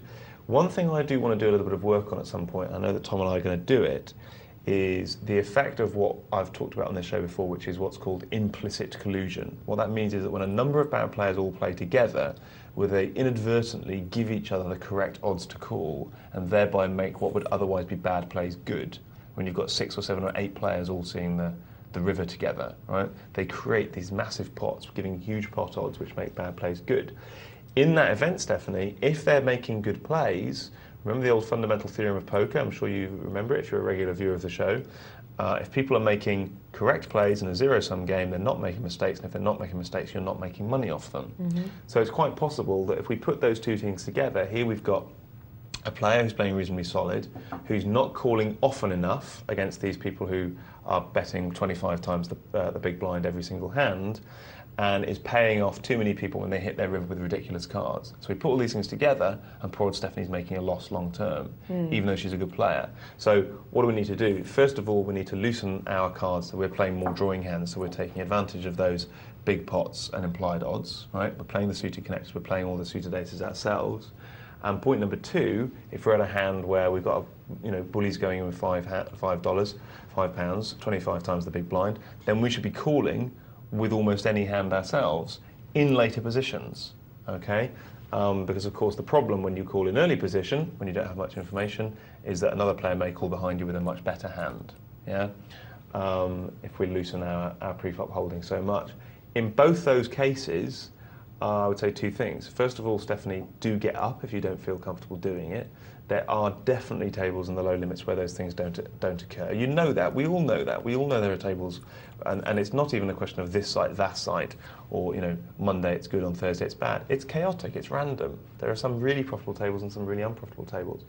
But the second thing, I would say is, you said my pot is now back down to £5, although I have a free £25 going in tomorrow. I would say move up to a bigger table. If that's what you want to do, move up to a bigger table. I mean, even if you don't have the bankroll to support it? Well, it's got to be within the context of your domestic budget, but your bankroll is dictated by you, yeah? When you talk about these, 10 pence, 20 pence tables, we know, because we've had emails come in to us from people who are saying they're making $15,000 a year at those things because of people's ridiculous propensity to call. You can play incredibly tight and people will call you when they've got awful cards and they'll call you all in. Do you know what I mean? So I think it's important to take advantage of their propensity to call incorrectly a lot of the time, which, as we said, is one of the principles of winning money at poker. People on those sites will call you when you've got the better hand. Will they sometimes outdraw you? Yes. Will that put your variance through the roof? Yes. But that doesn't mean to say you're in a losing situation. As I say, that's what I want to do more work with Tom. So a lot of different points there, Stephanie. And don't get me wrong, I'm not oblivious to your gripes, if you like. It happened exactly the same for me playing 3-6 Hold'em, for 4 months, 5 months in Las Vegas. $3, $6 Hold'em. I mean, it's not 10, 20, it's $3, $6, and you still got 8-handed pots because it was limit Hold'em. Do you know what I mean? You still used to sit there going, God, I'm being killed by ace-3 hitting on the river. But I don't think I was in the long term. It just feels like it when it's happening time and time again. Well, thank you, Stephanie, for your email, and thank you for your in-depth answer there as well, Caspar. I think she definitely got what she needed there. Let's hope. And do move tables, Steph, if you're struggling on that table. It's very easy to do. Or sites. If you don't like your site, you can quite easily move to another one. It's such an important point, Michelle. You've got to move tables if you don't feel that you've got an edge. I mean, if Stephanie's writing this, then we know the implication is that she's been sitting there against these people moving in for £5 every hand, and she's obviously not calling often enough to make it profitable, and therefore she's playing in a game where she feels, and she might even be correct, that she has a negative expectation, and that's terrible. Terrible. We must tell ourselves that we're never ever going to play when we've got a negative expectation. Otherwise It does change the way you play as well. It's, as you say, when we talk about people going on tilt, or when you go on tilt and you're not happy because of a bad beat or story or whatever, you do play differently. As Orpe makes a huge all-in bet with a pair of 8s. He's only got one partner. He likes his 8s. One opponent, sorry, not partner.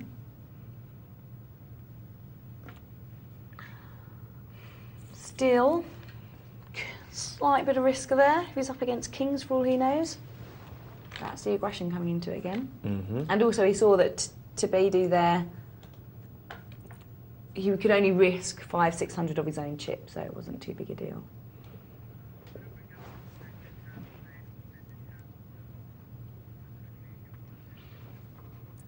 Okay, well, let's have a look at some statistics of this game quickly. Here is the percentage of hands played. So John the Brick there playing 36% of his hands, and Davidu only playing 11% of his hands. Percentage played hands 1. Davidu there has only played 11% of his hands, and out of that 11% he's won 25% of them. Big Shane there doing very well at the moment. But let's have a look if that transpires into his chip stack. Now, El Pig, he hasn't won as many hands as Big Shan, but the hands he has won have obviously been slightly bigger because he is ahead, as is Zoidberg. We've lost 3 players, we're down to 5. A couple of big hands here, Ace King, Davidu with 5-5. Now, blinds are quite high there. Davidu only has 640 chips left. Mm-hmm. So he's pushing all in. Right thing to do with a pair of 5s. He's just got to take a hand and decide, I've got to push in now. Yeah. Or can you wait? Can he wait even though he's going to be on that big blind in 2? No, the blinds are now 81-60.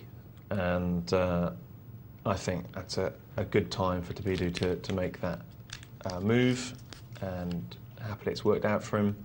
No, I don't have a problem with that at all.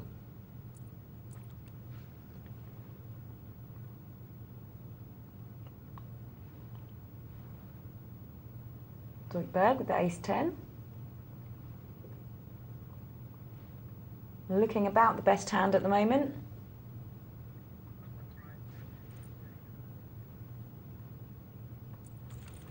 So Caspar, what's the price structure here for a $30 sit and go? What are our top 3 places taking?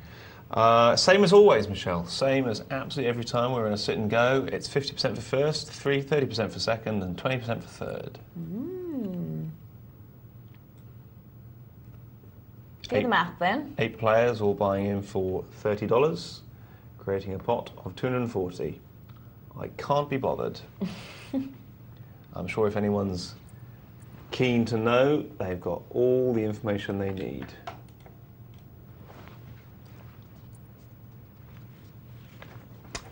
Ace-10 for E up by gun, and he's raising it up. I can't quite see. I think that's 900. Davidu, no call at all, and that's 240 in the up by gun's pocket. Ace King for Big Shan. This is a good raising position in first position. Probably an all-in here from Big Shan. Nothing wrong if he does.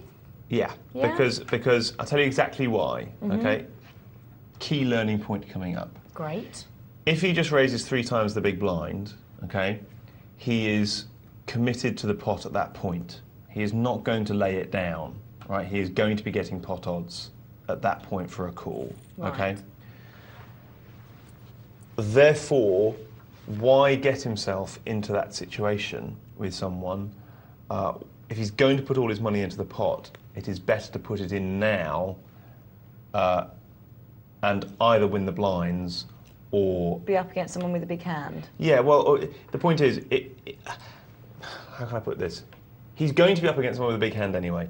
In a tournament, do you always want the incorrect call? Some people would say yes. When we get this close to the money, you know, the argument goes, you want to prize survival, right? I say, if I'm going to be pot committed, if all my money's going to go in anyway, then it's going to go in right now. It's going to go in beforehand. And if he had raised it 3 times the big blind, he was committing half his stack anyway. Yeah, because I don't want to go heads up against a pair of 4s, and the pair of 4s and the pair of 6s. Of course, I'd love to get it against Ace Queen, but I can't sit there and decide who I want to call and who I don't want to call, right? So, as far as I'm concerned, with Ace King, I am happy to take it and have, you know, a 70% chance of everyone folding than you know, the cards get turned over and be on a 50-50 shot. Do you see what I'm saying? I haven't really explained that very clearly. Well, it's a lot about timing, as you're saying, as well, in tournaments. Talking about timing, let's have a look at this, Michelle, because here's poor old Big Shan. He's got the jacks.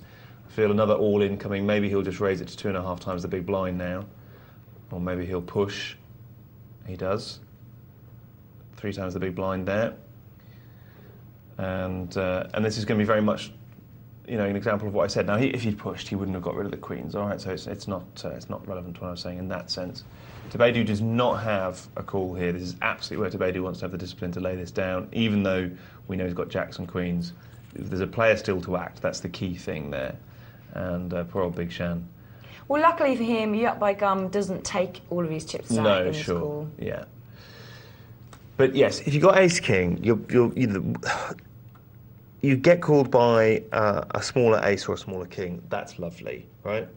But the hands that you really worry about with Ace King are pairs of queens and lower, right? And therefore, it is better that they fold, and therefore, it is better that if you're going to have all that money in the pot by the end anyway, that you put it all in the pot now to try and force that fold, right? And have an all-in situation. That's why I think it's the right thing to do. Even though technically you're overbetting the pot, it's exactly the kind of ratio when the overbet is justified by the all-in. Or is that the way we're putting it? Or the all-in is justified by the overbet? No, the overbet is justified by the all-in. You wouldn't normally want to overbet the pot like that. If you had 30 times that in your stack, you wouldn't put 8 times the big blind into the pot as a first position raise, not at all. But if you're all in, that's precisely when an 8 times the big blind bet can be absolutely correct. Another nightmare, of course, is if the money isn't definitely going to go all in, then you don't want to give your opponent the opportunity to come over the top of you and bet you out of the hand. Well, these two players are checking all the way through to the end. As we can see, the King 8 is ahead because of the 8. Although saying that, yeah, it does come into play. King, Queen, Jack, 9, 8 to Tebedu's King, Queen, Jack, 9. I think it was a 4. Wasn't there a pair of 5s though on board? Oh, there was, yes. So it'd be a pair of 5s with a King, Queen, and a Jack. So it would have been a split pot. Did it split pot? No, because Big Shan pushed Tebedu off. Oh, right, okay. Aggression there for you. Big Shan decided to put in a bet and pushed Tebedu off, even though they had the same hand. It's a fine line, though, between getting pushed off a pot and staying in a pot you shouldn't be in. Yeah, I mean, this is the thing.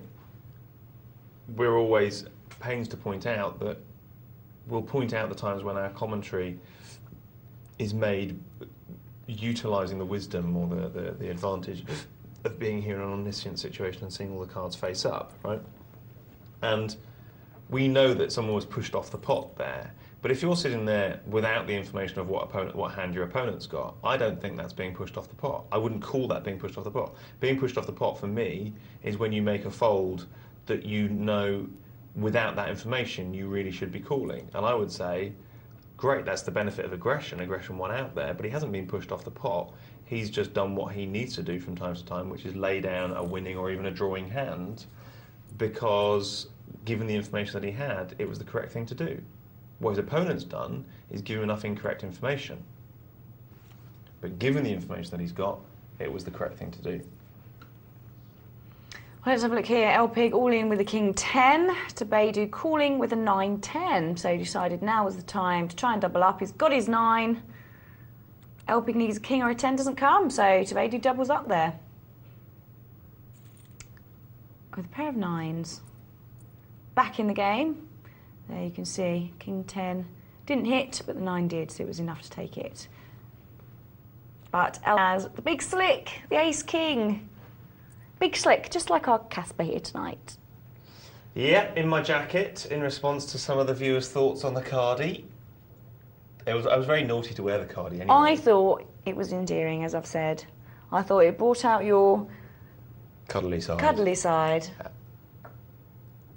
When you say that, that's what leads to people thinking that you fancy me. Is that what people think, that I fancy you? Well, we've had some letters to that effect, haven't we? And I letters? I said, haven't not received any letters, letters. emails. And I said, guys, if you knew how she talks to me off air, you really wouldn't With say the that. utmost respect. Yeah. As always. If you heard how Caspar spoke to me off air, Yeah. you would be shocked. It's not good. Absolutely shocked. But it's all good. You haven't been working with Nick much lately. No, we've got a date this month. Oh, that'd be good. Yeah.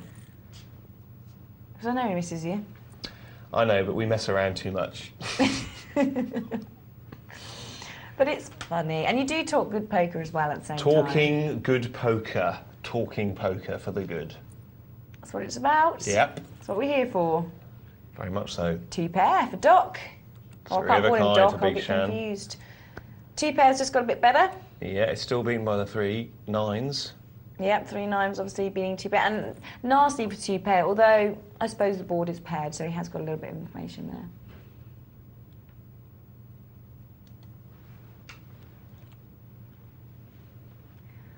Well, still got a lot of people in this tournament. Bear in mind the blinds are high, 320, 640. It's high for the blinds. Generally, a few more people have gone by now in some tournaments. Do you know what? I hate it when you're in a tournament and the blinds are really high and there's still 5 or 6 people left. I hate that. Yeah, it does. It makes it a crapshoot, doesn't it? Spin the bottle tournament.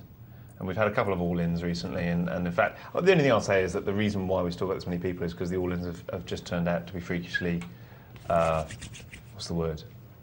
Everyone's had their share of winning them, do you know what I mean? Or Good. The low stack has won Positive. each time. What are you saying? You're just saying words now, aren't you? Throwing words at you. Yeah, I mean, this is going to come as a bit of a shock to you, but you are not a thesaurus. But you, therefore, on the other hand, therefore being the wrong one. Oh, the irony, it was strong. Oh, lovely.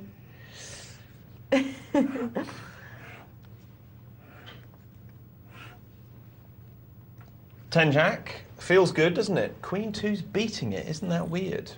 Not by very much.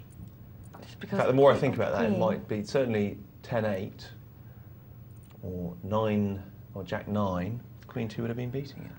Double the big blind raise there from the 7s. 10 Jack suited, though, probably a favour over Queen 2, maybe a tiny little one. So we're just going to see a lot more all-ins now, aren't we? I don't know what I'm saying at the moment. Do you not? Are you getting a bit confused? I had a little drink last night, I'll be honest. What? And you're still high Oh, no, on it now? I'm not drunk. No. But you know when you get, when you're hungover. I was reading The Sun today, and the words just didn't make sense on the page. See, I put you down as a Times reader. Yeah, Dr. Tom said to me he had to get the bus home last night, and not last night when we did the show last, and he said, "Have you got a paper I can read on the bus?" I gave him my copy of the Mirror. As Zoidberg goes out. And he was really shocked. Not that you read the Mirror. Yeah, he came away thinking a lot less of me. I always read tabloids. Otherwise, you just disappear into this ivory tower nonsense world, don't you? Where you don't know what anyone's actually thinking. I did start to read the Times, but I keep getting... Don't laugh at me. Well, I started to read the Times. What you mean is the headline, the first paragraph, and then I went and got my copy of Caspar? More. Sorry. But I do get drawn back to my Heat magazine. Yeah. Not really. I do enjoy... I'm not even going to get into this conversation. We're going to freeze that take the mick tournament. out of me. We're going to freeze it? We are going to freeze it, yes. No, we won't. Let's watch it to the end. We've got time, I think, to watch it to the end before the break, so let's watch it to the end. Because we've just lost another one very quickly, actually. It's just gone so quickly, hasn't it? From 5, 6 down to 2. Diddly-dum. Well, we've both got an ace, a king, and 2 queens. Me up by gum. 7-4 suited. Does your belly touch your bum? I'm not sure you can say that live, Michelle. Maybe you can. I don't know. We live in a very different world these days, don't we? What's wrong with that? It rhymes. Okay, Jack 7, 10, 6, flop 9, 3, 4. So nothing here, but they're all in. So quickly. Yeah, but Gum's all in, and he's off skied because the Jack takes it. That was a very quick ending, wasn't it? It was. A bit anticlimactic. Yeah. Chip movement graph. Let's have a look at the old We balls like of wool. these. Here we go. So Caspar. Oh, look at that. It's very tangled. Oh. Oh, it's the wrong one. Never mind. Oh. What does this tell us? What did that tell us, Caspar? It's very brief, wasn't it? Actually, can I just say, we've had an apology for you, Ooh. Caspar. Yes. It's very nice, isn't it? It is nice. What is that? An email from, can I say his name? Am I allowed? Duff Miver. Duff Miver, yep. He What says, you're not allowed to do is what I did at 2 o'clock in the morning once and get it the wrong way around. He's very mischievous, isn't he, Mr. Duff? He says, hi, Michelle and Caspar. He says, Caspar, I owe you a big apology from the other night. My comment about you being a bit of a know-it-all.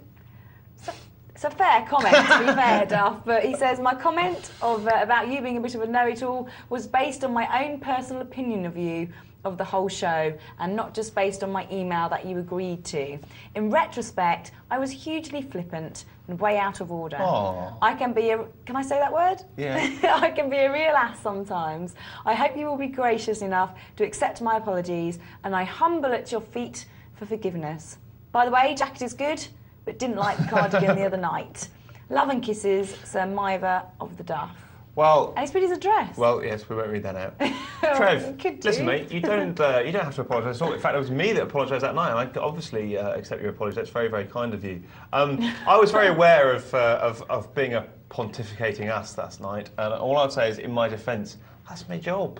I try and sit here and I genuinely try and say, look, I've got an opinion on this. First of all, want everyone else's opinions because they may disagree with me, and that's fantastic. And secondly, I try and say there's a big body of things in the middle that I've got opinions on, but I don't really know. I mean, that's the great thing about poker. Well, first of all, you know, we go way beyond poker on this show, and we talk about all sorts of other things. And I don't claim to be a world expert on any of them at all. So, yeah, and the thing that was confusing for me that night was that I really did agree with your email, because I thought it was an excellent email. But listen, mate, really, really kind of you to email that thought in. And you never owe me an apology. Keep up with the opinions. That's what this show's all about. To be fair, you are a bit of a know-it-all, though. But that's because you have to be, because that's your job on this show. Let's just move on, because what's happened is Trev and I have made peace, and you are getting salt and rubbing it, you know, in the wounds. Yeah. There's nothing wrong with that. You know a lot about poker. That's why you're here. That's your job. That's just for starters. Oh, I've done it again. We've had to, yeah. It's things like that, isn't it? Yeah, it is, yes. We'll talk about this later. We have an email here from Marie. She says, hi guys, I was in a tourney online. I played for nearly 2 hours. I got really close to the money and went through the blinds. Then got moved to a table and had to go through the blinds again and got blinded out. I was really mad and complained to the manager, but they said this was the fairest way to randomly move people. Does this happen in live tourneys? I was so mad as I would have had 8 more hands left had I not been moved. Would really like to know what you think. Because usually they stop that from happening, don't they? Yeah, you know what, Marie? There's no rules in poker. How many times do we have to say it? There is no rules in poker. There are books being produced for tournament directors that should eliminate those things. I don't even think that some internet sites do the whole moving in the blinds properly. You've got to find a really good tournament director to know how to do it. It shouldn't happen. There's no doubt about it. It shouldn't be randomised. That's not the fairest way to do it. The fairest way to do it is to move someone from the button, for example, onto the button, or move someone just behind the button to just behind the button, so that you don't post once and then post again. So you're right. You're justified in your feelings, and I'm afraid you're probably just dealing with one of the many mediocre people in not Britain's card rooms, in Britain's service sector. That's just the reality of life. So my sympathies. But remember, it's all the long run. Keep plugging away at it. So legally he can move her. There's nothing there that she can't go back to him and say, actually, yeah, you're not supposed to do that. Okay. So, sorry about that. An email here from Andy B. Says, hi guys, great show. 2 things that I know now, but wish I had known before. Your show has helped me so much. He says, now I've heard of the big 3s, risk, reward and ratio. And but I've made up another one, and it's called the 3 Ps. This is actually a very good email. It is a brilliant email. So the 3 Rs, which you all know, risk, reward, and ratio. For those of you that don't know it, Caspar will explain it a bit more later. He says it's the 3 Ps. Firstly, position. If I'm in early position, it's got to be a great hand. If I'm in late, it's got to be cheap and a lesser hand, but it can be a lesser hand.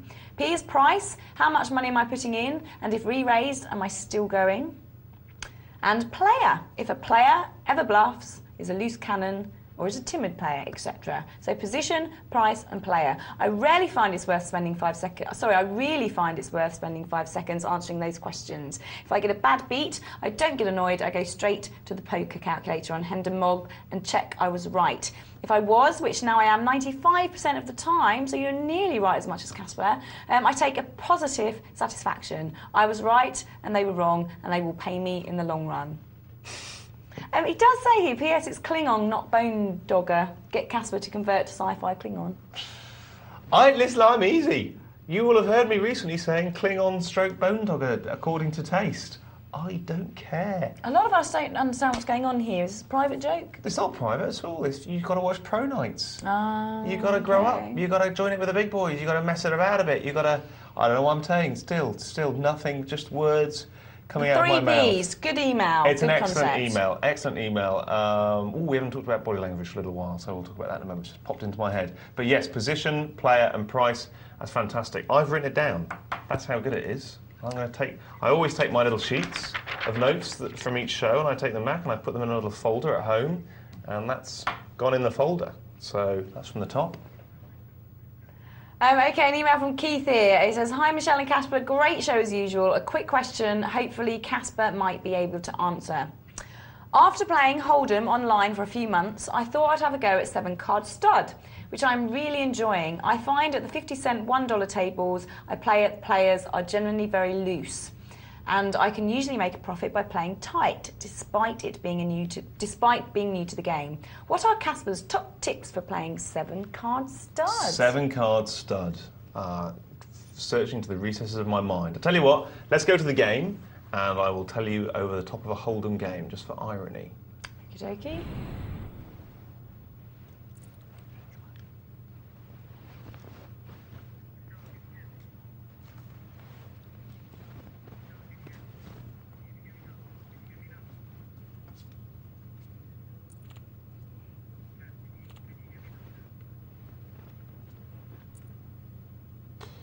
This is a 25, 50-cent cash game. All right. Shay there. Calling with King Queen in first position. But we will answer this question, but we... King Queen suited. Yes. Sorry, I got. completely sidetracked. Sidetracked. That's the word I'm looking for. Yes. So top tips to 7-card stud. I tell you what, mate. I'm gonna give some off-the-cuff stuff, and then I'll have a little think about it and get back to you later on the show. And I'll tell you why. It's I haven't played 7-card stud properly for years. The first thing is, you're absolutely right. 7-card stud, another name for 7-card stud, his nickname is the waiting game. And in fact, it's the name of one of the first books to be written about poker, actually, by a guy called George Percy. And it's a little green pamphlet called 7-card stud, the waiting game.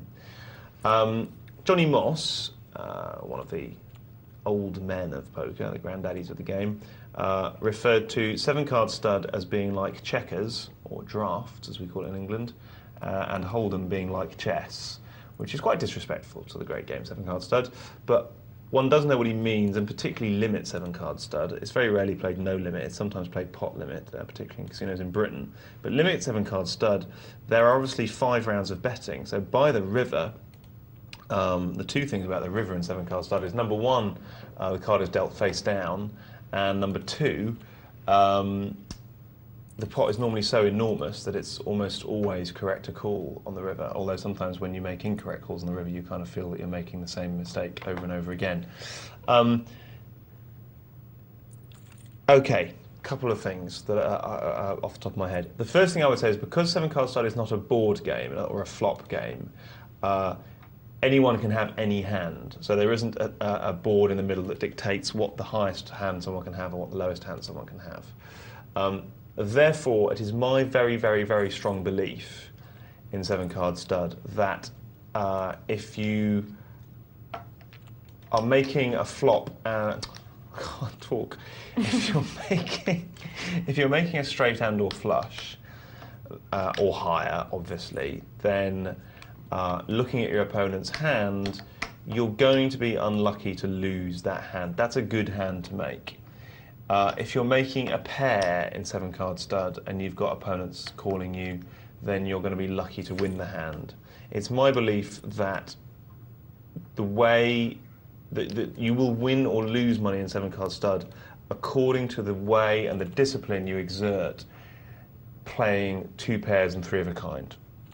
That's my feeling about 7-card stud. It's that simple.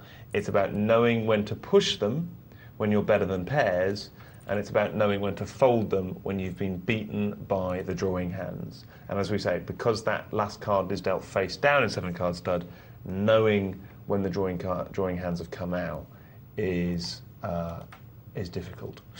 So there's a great little piece of body language, nice link, in the Mike Caro video on body language, his videos of the Book of Tells, and that is that when the 4th card is dealt on 4th Street on 7-card stud, if your opponent looks down at his hand, it's because he's seeing whether he's just hit 2 pair.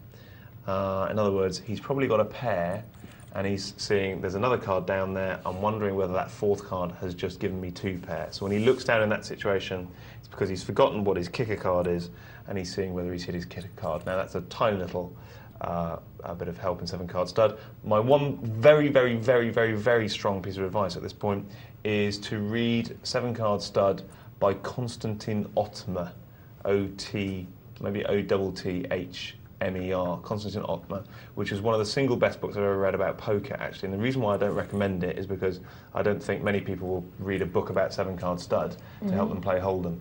But the statistics and the analysis of that book is the single book that actually, that and the theory of poker, opened up and made poker interesting and accessible to me.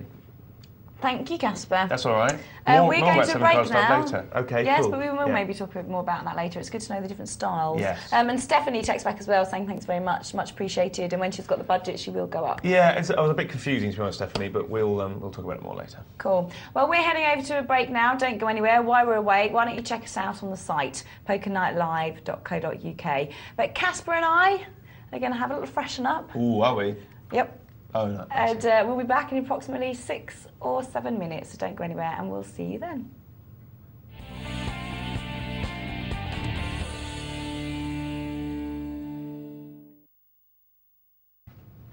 Good morning, welcome back to Poker Night Live. It's an amateur night tonight, so we're looking at the game of poker, and why is that funny? No, I was just thinking that there was once when Nick came back into vision, he went like this, he went, really, so that's the meaning of life? Oh. Hello and welcome to Poker Night Live. It made me laugh so much. Just thought about that. Oh, just Sorry. a random thought in your head you thought you'd share with us. Let's do some emails. Let's do some emails. Before we do, welcome. I know some people are probably just getting back from the pub and tuning in now. Where have you been all night? And we've been watching tournaments. We've had some good tournaments, haven't we, We have so had far? some good tournaments, yes. A $30 one and a $5 one at the beginning of the night. We did touch on the 50-cent $1 cash game as well. We have been concentrating on emails. Talked a bit about body language tonight, tells things you can look at when you're in a live game. And in this part, I'm going to talk about subconscious body language, so stay tuned, subconscious body language. Oh, are you going to? Yes. Excellent. Okay, we'll look forward to that. Do have a few emails though. So this one's from David Hampshire, or it could be David from Hampshire. Okay. So either or. He says, hi guys, great show. I'm off to Vegas on a seminar next week. Hopefully, I'll try and find some time to play some poker. Can you tell me what the etiquette is on tipping at the tables, as I've only ever played online? And can you also explain the term rounder? Okay, etiquette of tipping is that you should be tipping $1 really for any hand that you win, any pot that you win over about $30. Good 50 cents for any pot that you win under that, I would say. That's a rough rule of thumb. I mean, if you're just messing around and you're there to have a good time, do remember that those dealers make minimum wage. They do genuinely exist on their tips. Really? Yeah. I would never have thought about tipping at a poker table. No, you absolutely must. It's just, that's their livelihood, basically. So if you're there and you're on holiday and you're having a good time and you're getting free drinks, then I used to tip $1 for any hand that I won. If you win $1, and then you might not want to tip that. But sometimes... And you tip with your chips? You tip with your chips, yeah. You give them a tip. They mustn't take it from your hand. You've got to lay it down on the table in front of them, and they will go and put it in their pocket. That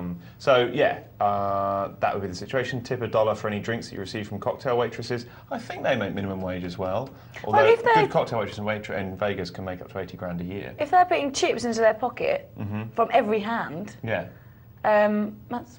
Yeah, but they only deal about 25 to 30 hands an hour, and they don't get one for every hand. Some people don't tip. Some pots are too small, so they're probably making about $20 an hour, and it's all said and done, which is about 12 quid.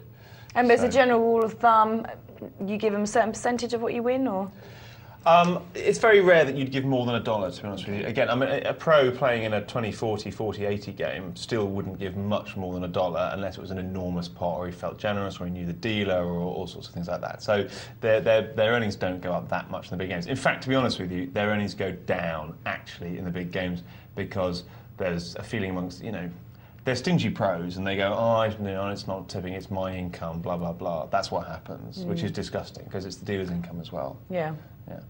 Oh, So I was there you thinking go. rounder. I don't Rounders, know, to be honest yes. with you. I mean, I assume it's because what that term was a term given to people who went round playing in lots of different games on a sort of circuit, if you like. But do you know what? Actually, I don't know the origins of that phrase, and I'm sure one of our viewers does. So if that's not it, if there's another sort of origin or meaning to the term rounder, then do text in. Yeah, 62211, and remember email poker@pokernightlive.co.uk.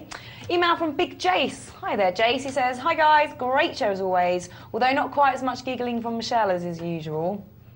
Well, I'm in more of a serious mood, so... It is Caspar. He makes me laugh and then blames it on me, and it's all very nasty. Just because... No, we won't go into I that. won't go into it. Anyway, he says, I have a question regarding defending your big blind. Assuming everybody else has folded, with what type of hand do you consider defending your big blind when you are fairly confident that the pre-flop raiser is trying to steal? I know this will depend on several situational factors, and perhaps the cards you hold are not the most important consideration, but do you have any guidelines here? And before you answer, he does say, by the way, Cass, the urban legend regarding Richard Gere actually involves a gerbil and not a hamster. Please be very careful to direct your slander at the correct species of rodent. Are they both rodents? Yes. Sure. Hamsters, gerbils, rats, Are they? berries. Okay. Carry on. So I was trying to be a real pedant and picking up on that. But you're right. You're right, because what has the hamster done? I mean, Well, they I got used to have eaten, a didn't they, hamster. by Freddie Starr. So I do have it on quite good authority, though, from someone in Hollywood, that the whole thing is not true. So I think we need to be very, very careful to stress that. Well, we haven't actually said it, so it's fine. No, well, we haven't. That's right. We've been very, I very don't. clever. I have very no clever. idea. Okay, when would you defend your big blind? When you're fairly confident, that's key, that the pre-flop raiser is trying to steal. If you're fairly confident that the pre-flop raiser is trying to steal, then I would definitely come over the top. I'd definitely re-raise. What might give you the impression that the pre-flop raiser is trying to steal might be that they're raising from late position, that they do it regularly whenever you're in the big blind and they're in late position, that they're generally just a loose player, and it's your turn to be it's your turn to be the victim of it. All those things would make us fairly confident the pre-flop raiser was trying to steal. If you're in a live game, then you'd get certain reads from these people because they'd be looking at you and trying to sort of single you out. So in those situations, definitely pop it back to them. The worry about popping it back to them is that you turn it into a game of chicken. If you pop it back to them, then they'll go all in. But the funny thing I find that happening a lot less in internet games than live games. A lot of the accusations of bad play on internets is much more directed towards passivity, people calling incorrectly, than people re-raising incorrectly. Generally, I think in the internet, if you re-raise, very few people will raise back unless they've got the goods, and then you can lay it down. And of course, they could still be bluffing you, but it's much less likely. What does the email say as a whole, Michelle? Sorry, we've just got rid of it. Who was it from? Who was it from? Can you remember? I've deleted it. Have you seriously deleted it? Yes. So there we go. I don't know what else you said. You covered it all. Yeah, We'll get it back. If we can try and get it back, and 'cause I didn't really feel that I covered all the angles. Should we just move on? Yeah, move on for now. I'll do one more before we go back to before we go to a game. It's very hard for me to remember all the details after the quick initial look. Look, I'm throwing my pen around. Throwing his pen at me. That's unbelievable. Look what you've done. This is from Magnus Kvam. Yes. He says, hi, great show as always. I have a simple question on live play. At a showdown, do you have to show your hand even if it is losing? Or can you fold it without showing if your opponent has already shown you a better hand? Okay. And this is good for those of you putting on your own games as well. Definitely, right. If you call at the river, right, and your opponent turns his hand over, and it's beaten you, then no, you do not have to show it, okay? However, if you're just starting the game, then I would advise you to show it. I really would, because in poker, this is very important, the cards speak, all right? The cards speak. In other words, if the dealer sees that you've actually got a good hand, and I've seen it happen, then he has to read it and he has to award the pot to you. So I would do that. However, another caveat, if it's check, check, on the river, then you do both have to show your cards. All right, you do both have to show your cards. If there's a bet and a call, what's happened is the person who's called has called the better, or indeed the raiser, and he has to show his cards first. Or she. Could be a woman. Have you covered everything in that email? I think so. Are you sure? Yeah. Right. Yeah. I'll delete Have it. you deleted it? Not yet. No. I was checking. You can do now. Why does Edward Woodward have 4 Ds in his name? Because if not, he'd be a woo-woo. Yeah. Right, well, we're going to go, what do you fancy? We've got a cash I game or a fancy seeing the email tournament. that's deleted. Do you know what? I think you covered everything. That's why I deleted it, because you were talking about the last point. We won't argue about that now. We're going to head to a cash game, I think, a 25-cent, 50-cent cash game. Let's go there. I feel there's a lot more to say. There wasn't. Was There it the one from David from Hampshire? It was. All I said was, how do we know that he what are the signs that he might be stealing? But if you're not confident that someone's stealing... Oh, that was Big Jace asking about stealing your big Jace. blind. That was it. That's what he asked. Okay. Now, if you're not confident that someone's stealing your big blind, what can you do then? In other words, what cards would you call with to protect it? No, that one was made up in your head. That wasn't on the email. But it's a good point. I think you should go there now. Oh, thank God I've got your permission. I thought I was going to go to uncharted territory there alone without your say-so. Are you mocking me, Caspar? No, seriously, I was just upset for a moment. Are you better now? Yeah. Are you ready? It was a dodgy moment. Need a cup of tea?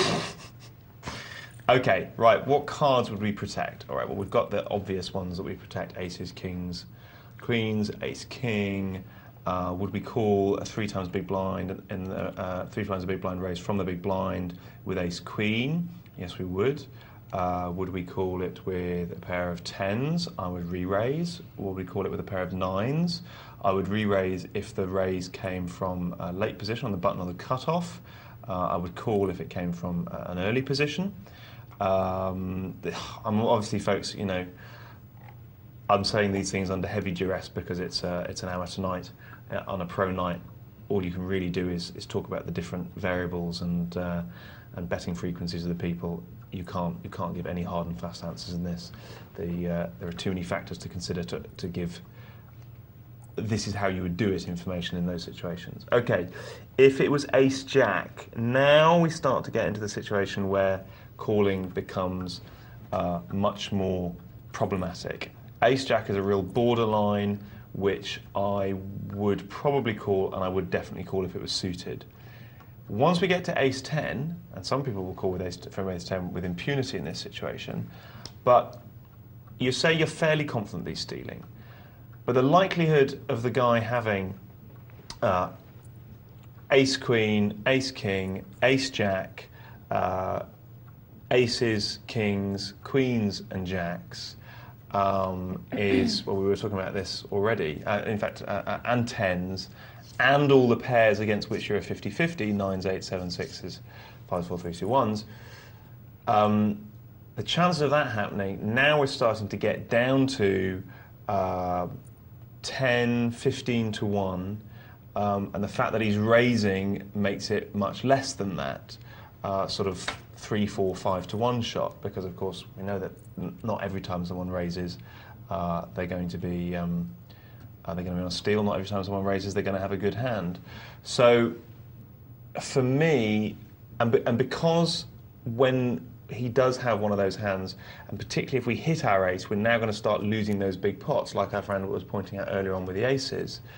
Calling with ace 10 in the big blind in that situation, for me, becomes really problematic. Will you sometimes do it? Yes, of course. Will you sometimes call with ace 9 or ace 8? Yes, of course. I'll tell you what, though, I will not call with raggedy aces in that situation. I will not eat green eggs and ham. I just won't do it. It's just not worth it. And that's where ace 10 for me becomes the first hand where I'm just much less likely to do it than ace jack. King, queen, suited, yes, I quite like this. And I also like, and indeed I prefer, queen, jack, 9, 10, 6, 7 suited. Prefer that if the raise is just up to 3 times the big blind, giving me 3 to 1 on my money, or just over 2 to 1 on my money, because my cards are more likely to be live in that situation. and I actually have the implied odds in that situation that I can lay it down on the flop if I don't hit it, and I will make a bigger pot if I have hit it on the flop. So I prefer calling with those cards, some nice suited connectors, and I do want them to be suited. I don't hold with the notion that, you know, if a flush comes, then we're in trouble with it, because I think that's precisely what judgment is all about in poker. So I want them to be suited, and I'm more keen to do that than I am with ace-8.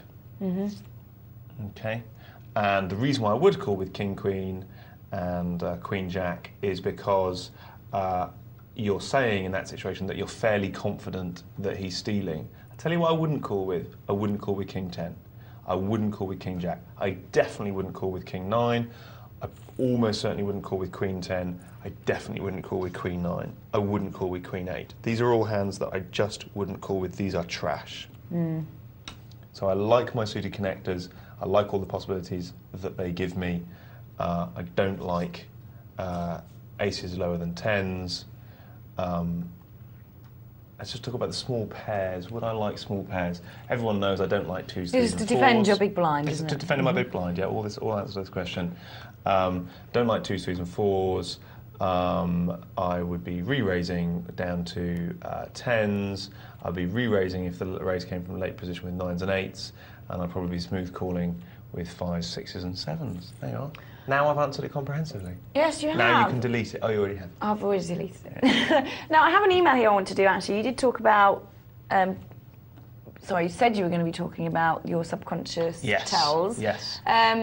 But I do have an email here. It's quite a long email from Hugh, a.k.a. Dead Spiders. Well, everything he writes is worth reading, so... Oh, excellent. So we know yes, Dead Spiders, yes. do we? Well, we're going to read this because it does take us in a bit. It's some of his views on this. Good, fantastic. On making the transition to live play. I'll tell you what, I'll bring it so up on my screen, this. and then if it's deleted, it's here, it's safe. Yeah. Should we do that?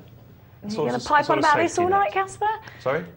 Nothing. Right. Dead Spiders, here we go. Good evening, guys. Since it's the theme of the night, I thought I'd share some things I found useful in preparing to move into live play. This is obviously from playing poker on the internet to thinking about going into a casino or a poker room and actually playing live.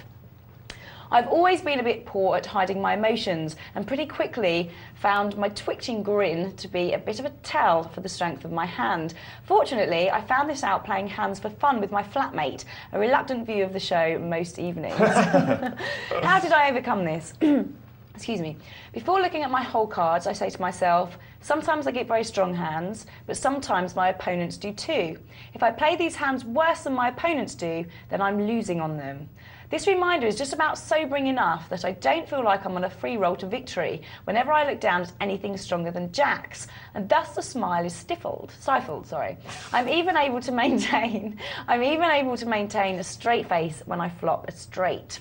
Also, many facial expressions and body language gestures are subconsciously made in response to tension between you and other people, other players. Using a visualization technique to put the tension or the relationship with the other players to one side can help remove this obstacle to keeping a blank face. I'm sure Caspar can explain this in more detail, which I'm sure he will. It says, finally, practice. Dealing out a few pairs of cards and practicing checking them can prepare you for a tell-free face when playing live. Continuing to deal a flop and identify how strong your hand is allows for further practice. I like to combine this with an exercise Skansky recommends, dealing out a flop, then turn and river, and identifying what possible hands are out there, going from the nuts down and identifying draws before the river. Designed to help you realise how strong your hand is, recognise just how many hands beat your top pair, and to spot when you have the nuts. It says all the best, and that's some Dead Spiders. So some good points there. Good stuff, Hugh. Like a lot of that, I'll add to it rather than sort of go through it point by point because everything there is really, really good. Remember what I say about everything in life, folks. We get paid for what we do in private. We get paid in public for what we do in private. And dealing out those flops and continually asking ourselves, what's the nuts? What can beat us? How many possibilities are there? Absolutely the kind of rehearsal you need to do. I got to be honest with you. I don't think that most people's problem. I mean, the single thing that people said to me more than anything else when I became a professional poker player was, "Oh yeah, let's see your poker face." It's like when I was in Biker Grove and people went, "Let's hear your Geordie accent." And the answer to both questions is no. I don't think the problem really is suppressing your own emotions. I think it's reading other people's, because I actually don't think that people are that bad at suppressing their own emotions. In fact, it's my point earlier, I think that people worry about it much more than they need to.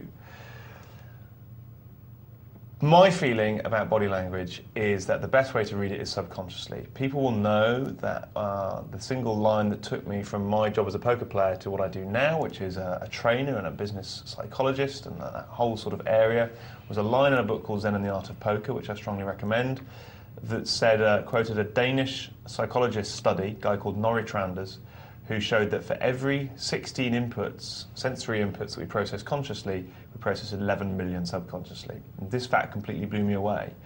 So for example, right now you're watching your tellies, you're looking at my face and you're probably hearing my voice, but you can hear every single sound, and that you can hear the tap of the keys as you hit fold, call or raise.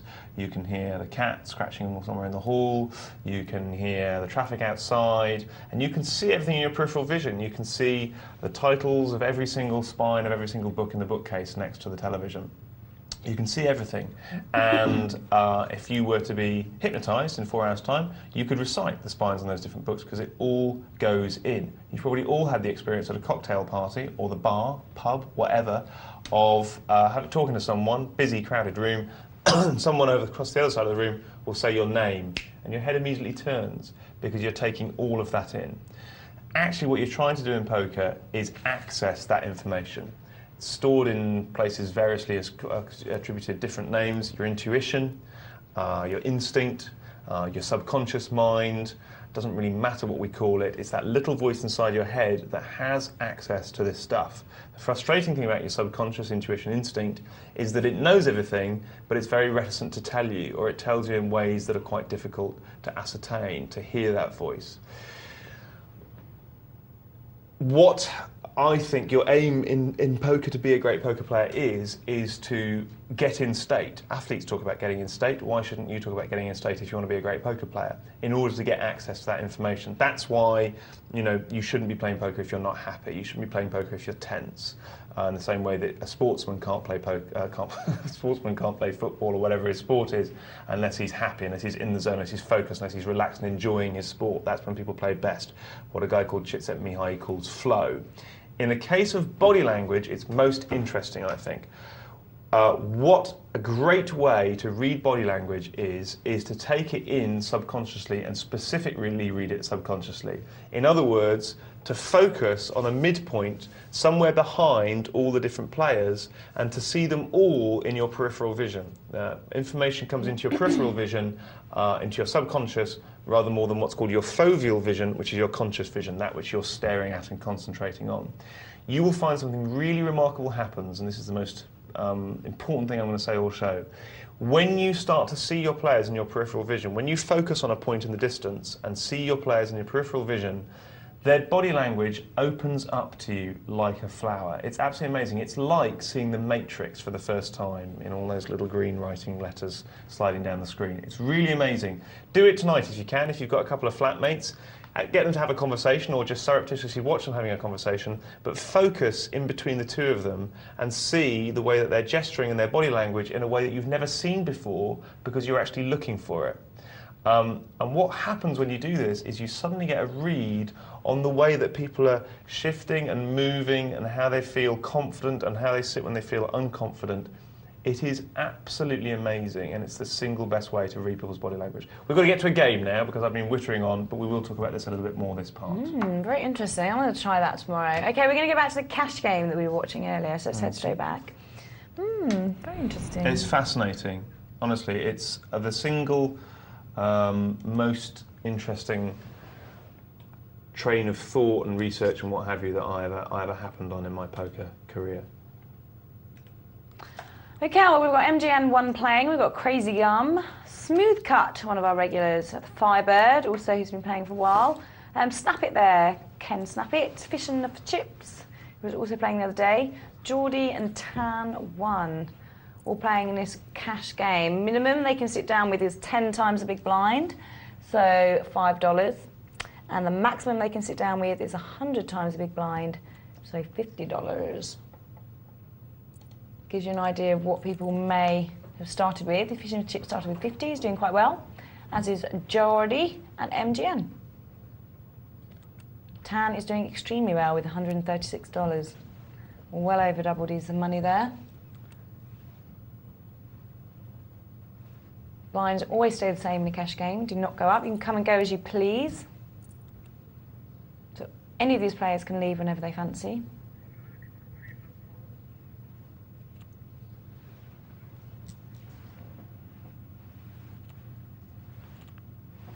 Should we have a look at some pre-flop folds? Yeah, why not? Do you think of any reasons? Fish and chips, 94% pre-flop fold. Snap it, look.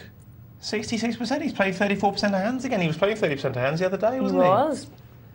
Mr. Ken Hawkins, I do declare, how very dare you? How dare you indeed. There we are, 36% of hands. Fish and for chips, just 10%. He's taken over Ken's mantle. Ken, it's no more, I'm afraid. The journey has come to an end. I'm now going to quote Fish and for chips as the quintessential type player whenever I talk about them on the internet, and yourself as a wild card. And poor old Ken obviously having a bit of a bad patch at the moment, only winning 14% of hands. But as we've said many, many times before, this statistic really just a gauge of how lucky you're being, despite Michelle's protestations to the contrary. What? I don't know of any protestations I've made. That's because you don't know the meaning of the word. That's really it's nasty. Very harsh, very harsh, no, very harsh. I'm not talking to you anymore. Very harsh. Nope. Seriously, is that a Forget promise? Is that all I had to do is insult you? Yep. You just talk to me, so. If you'd like to join in this playground conversation, do text the show 62211 or email poker@PokerNightLive. And don't forget to mark your email playground conversation. I'm not even going to rise to it. No, I'm not even going to rise to it. Got a text here from Lumas. It's called Sore Loser. No, I just made that up.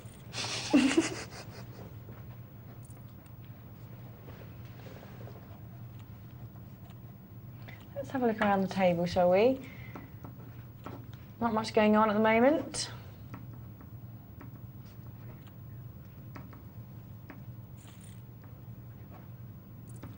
Button moves.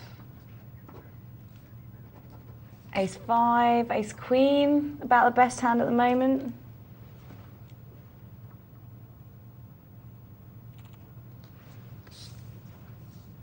Can I come in with a raise? Just 4 times the big blind. Standard raise, pre-flop. You can stop writing apologies on the paper to me, Cass. I'm not talking to you. 7-8 for Crazy Gum. She's got a little smile on her face now. She's very, very pleased with herself. That's... Right. Really am going to stick this pen in your eye. I think you enjoy it, really, don't you? What, you're insulting me You miss the live on nights that air? we don't have a bit of banter, don't you? Ace King for Fishing for Chips. 8 times the big blind raise.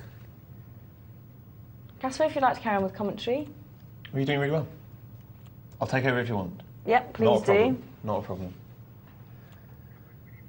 Ace King takes it down with the first position raise. It looked too scary for the chaps. And Fishing for Chips is very tight, and that's what happens when you play very tightly. They've all seen the stats up on screen. They've seen Fishing for Chips only paying 10% of hands. They say he's raising in first position. What do you expect? What would you put him on? Sorry, pardon? What would you put him on? MGN has 4 in his hand to make 3 fours.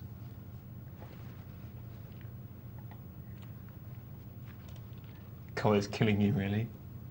And that's a good raise from MGN, I think. We've got a couple of diamonds there on the flop. We've got a number of players to give us lots of juicy calling potential. Tan's decided to respect it. That's fine.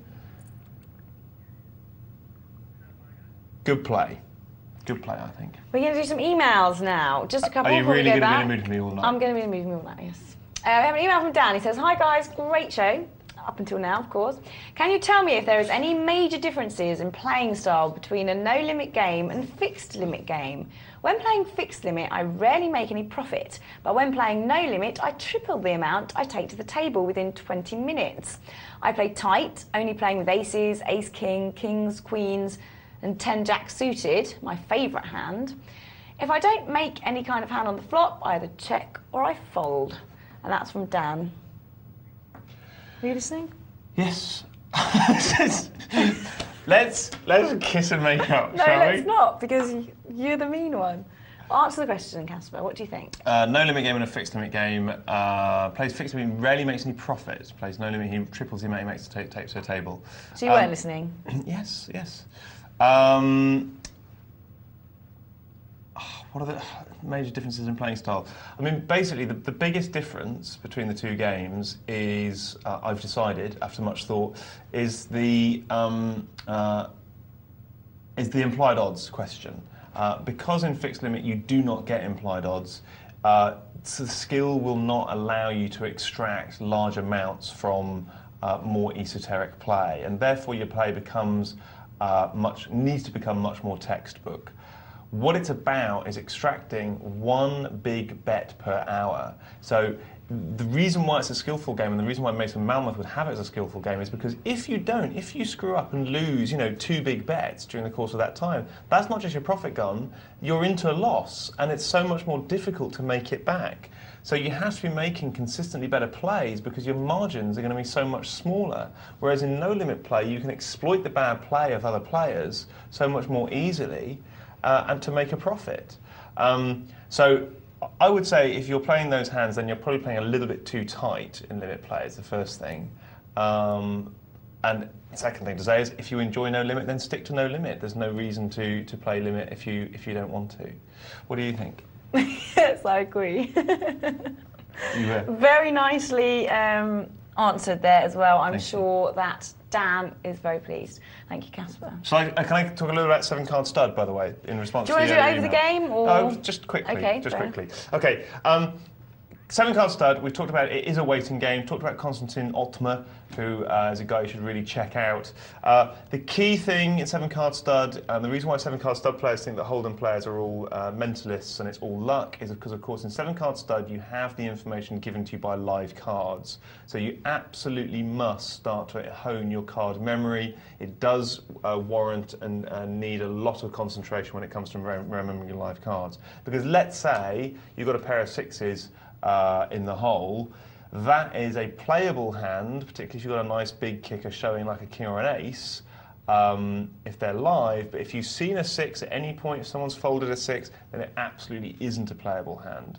And the charts in the 7-card stud book by Konstantin Otma show how straights and flushes and things become less playable as your cards become less live. And it's a really, really, really interesting book for that. But here's a couple of top tips.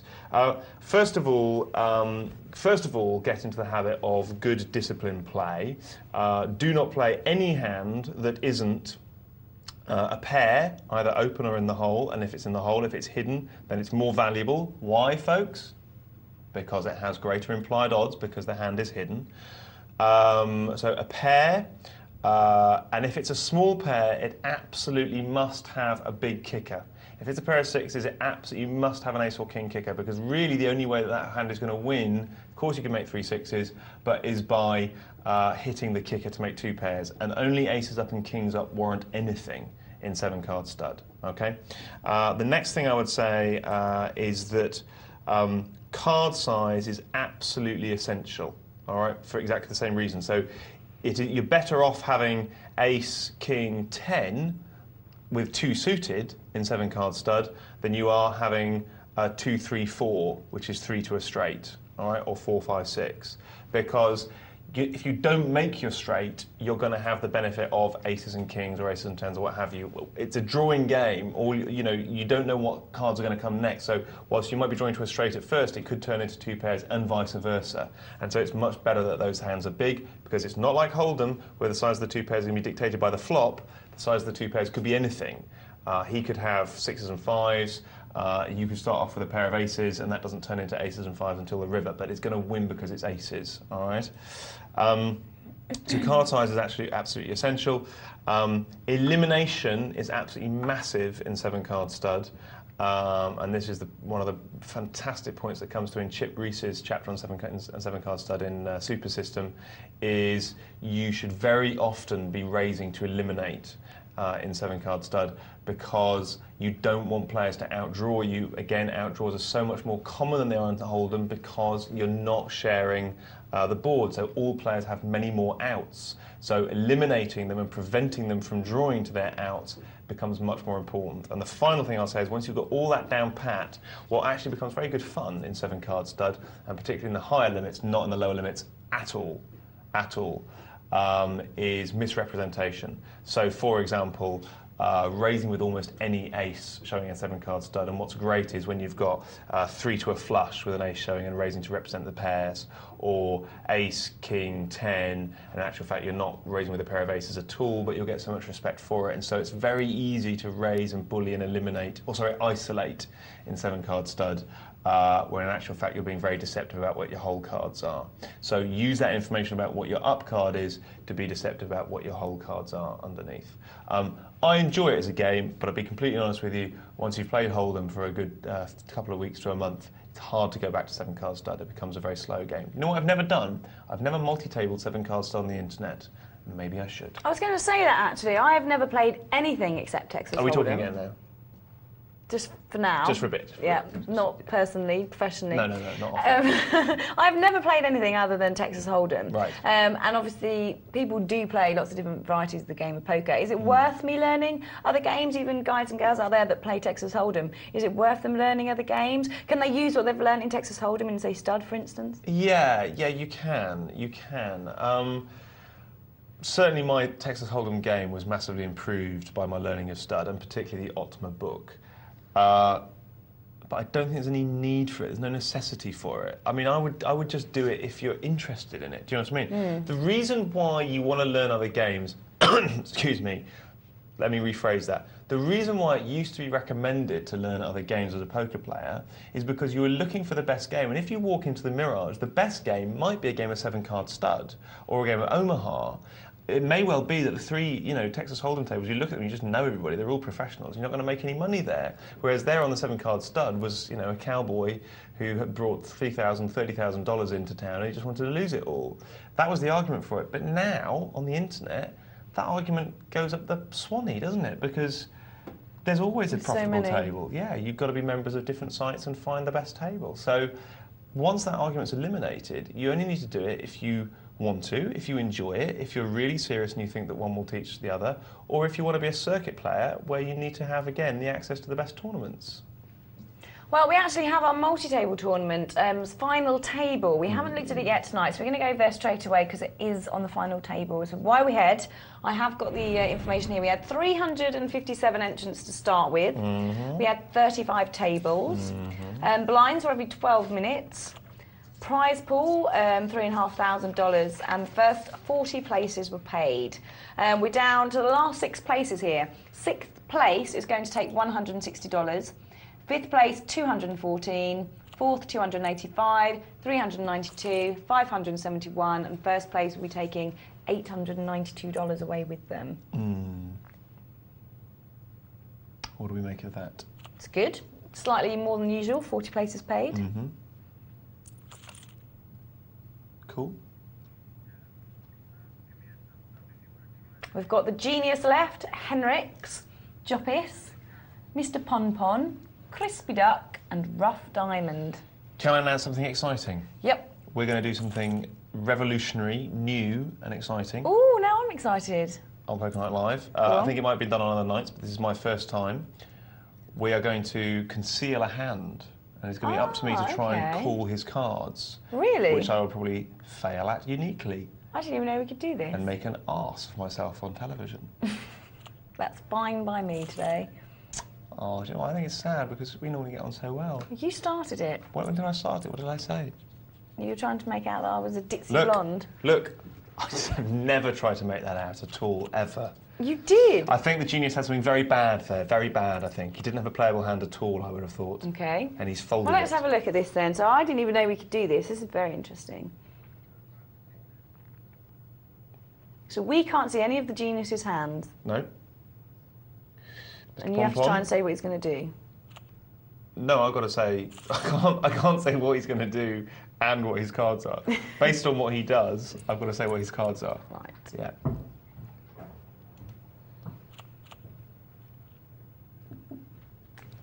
Ace King for Crispy Duck.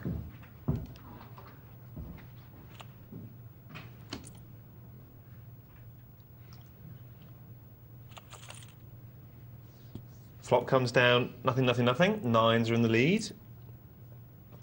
And he bets out, and Crispy Duck calls him.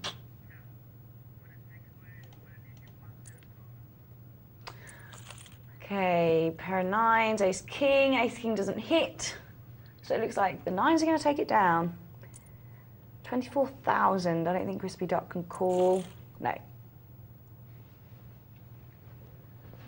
Yeah, I think Crispy Duck... Ooh. It's all very odd, So there we isn't go. it? That was for me to make a decision about what I do, and yet I had 2-8 suited, and I decided to fold. So Joppers did the right thing there. So there we got cards face down now here on Ooh, Poker Night let's try and Live. guess what Hendrix has got. Well,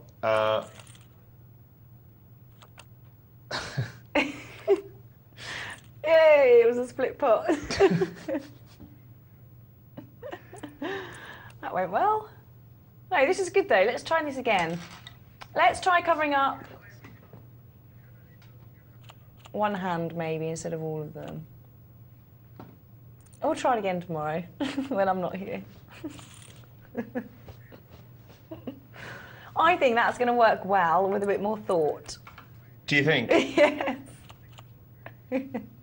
I think what we should do is we should go back to hands and then do that, and then you can do it that way. Back to hands? Yeah, so we can go back. No, obviously not ones we've seen on another table. So while we're watching this table, there's other tables being played, and we'll go back to one of the other ones when we pick a good situation and hide some of the hands and do it that way. Yeah, I think you're right. I'm going to just make a small point here, and I think that the best time for us to decide the format of the show is probably off air. But I'm spitballing like everyone else.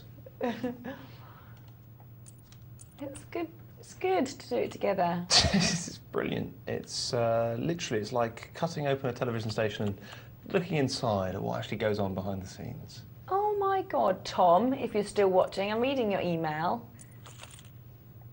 He was doing anagrams of our names. He said something nice. It says, always a great award-winning show when you two are on, and brackets talking to each other. He hasn't put the brackets, but I think Yeah, that's but what then he means. says an anagram of my name is help, more lice.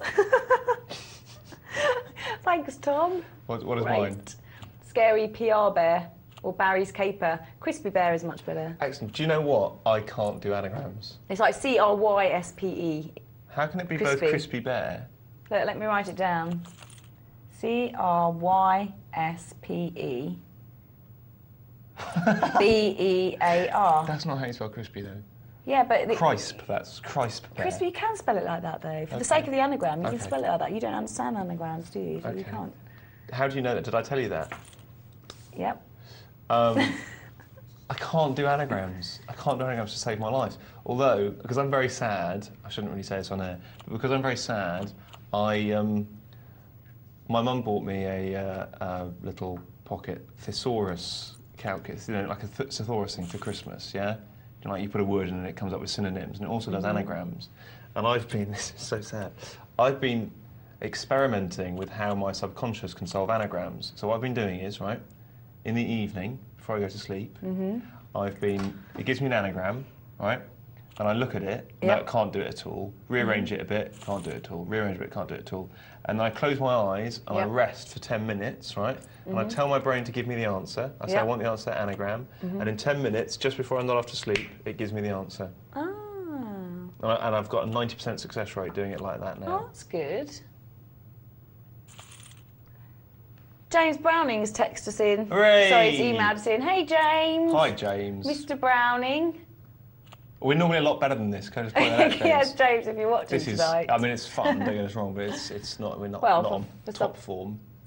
It's fun for me. Caspar, yes. Pair of aces, ace 10, pair of eights. Let's have a little look at this. Henriks, poor old Henriks, hits his second pair. That's, how much did Henriks have there? He hits his 3 tens. Okay, that's, you know, I'm glad for Henriks as that has happened, poor old crispy duck. But he was betting that into 2 players with second pair. I just think he's put his whole tournament there on the line with a very substandard hand without the need to. I think he still had, 8 to 10 big blinds in that situation. That's not when I want to be pushing my whole stack in. It's because there were 2 players. It's because there were 2 players. Let me be very clear about that. It's so funny, James is on the end. You're both working well, as always. Both working very hard. We will pay you for tonight. Thanks, James. Jimmy? So what does he say? He says, Mission Cass, I believe that this is the definition of a rounder. A rounder is synonymous with a grinder. These are players who make their living or a significant amount of their income from playing poker. They tend to play mid or low stakes games and win money bit by bit. Rounding is often considered to be a difficult way to make money because rounders tend to not make much money per hour. It is also sometimes referred to as a gambler who travels in order to find illegal games in which to play. Yeah, this makes more sense to me, James. I'm not dismissing the first one, but definitely. Many noted professional poker players were once rounders, including Sailor Robert and Amarillo Slim Preston. Hope this helps. I just switched on, having won the first of a 2-part satellite. Well done, James. For a $15,000 World Series package. Well done, mate. 1 in 20 will get the package, so fingers crossed, please. Both working well as always, and hope you hit the flop from James. Good luck. Interestingly, Sailor Roberts, Amarillo Slim Preston, used to be in a cartel with Doyle Brunson, and the 3 of them used to travel around Texas and the southern states together playing. They shared the same bankroll. They were confidants of each other, which is exactly the same as Dan Harrington used to play in the same games as Howard Lederer. They were East Coast players. They used to sit and talk about the games and the hands over and over and over again after having played them. We've talked about this many times on air, folks. You need a poker buddy, you need someone good to bounce ideas off. You need to be able to talk about the game away from the game. It's no good just playing. Comes back to what we were talking about learning before, you remember? It's when you're away from the table that you can really start to build the muscle. At the table, you put the muscles under pressure. So, but yes, Roberts, Doyle and Amarillo Slim, they grew up playing poker together. They taught each other. They went through their Baron spells together. They actually shared a bankroll so they could ameliorate those swings by sharing money between the 3 of them. Very interesting thing that they went on to be 3 of the greatest players of all time. Poker for Taffy is also in within saying round is as a knockout comp with 5 levels. It costs $5 first level, and you can win up to $3,000 for your $5. Yeah, that is something that has come about. But the origin of the term rounder certainly meant a jobbing pro. But definitely thanks for that, Poker for Taffy. Interestingly, of course, another example of that it's not a cartel, but like a group of players moving through time together, of course, is the Hendon mob, who are doing exactly the same thing. I'm not sure they necessarily shared the same bankroll, but they gave each other moral, intellectual, financial support constantly. And the thing that those groups all have in common is they trusted each other implicitly. The Hendon mob talk about trusting each other so much.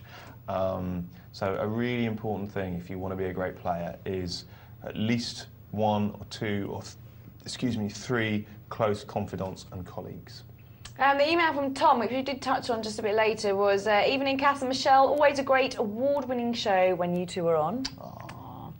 Following on from your discussion about burn cards being seen by the players, I'd be interested to hear your views on this situation. In a live game, 2 players see the flop, and then 1 player bets the other off the hand. They are sat next to each other, and 1 player shows the other one of his mucked cards. Do you feel that the other players at the table should be entitled to the information, or is it the player's prerogative to decide which information he wants to give to which players? Hang on a second. So shows him always marked cards. Yeah. Do you feel the players actually? Yeah, the player's prerogative to decide which information. Right. Okay. Right. This is there's a clear answer to this, and that is the phrase "show one, show all." Now, this is very public knowledge in American casinos. It's not public knowledge in British casinos. British casinos tend to be much more cliquey places where the same players have played there for 10, 15, 20 years. And American casinos, or certainly in places like Las Vegas, there's just large numbers of throughput through the games. People do live in Las Vegas, but it's not quite so cliquey.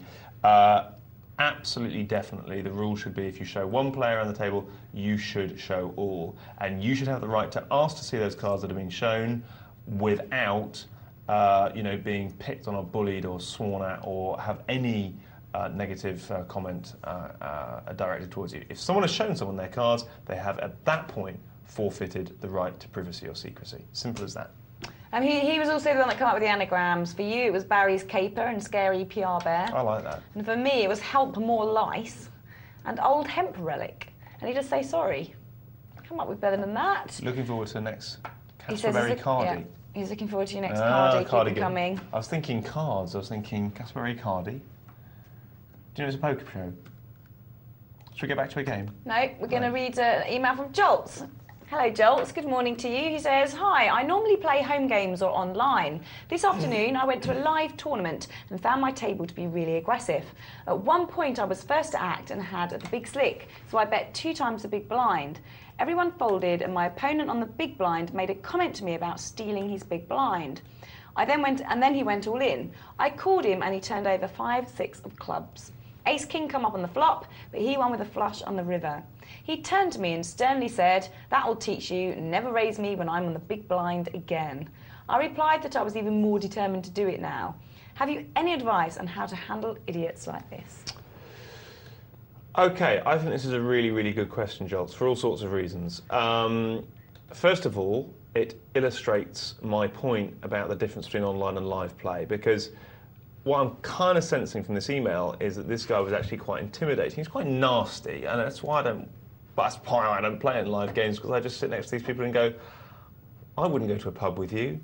I wouldn't have a conversation with you in any other context than this. You're scum.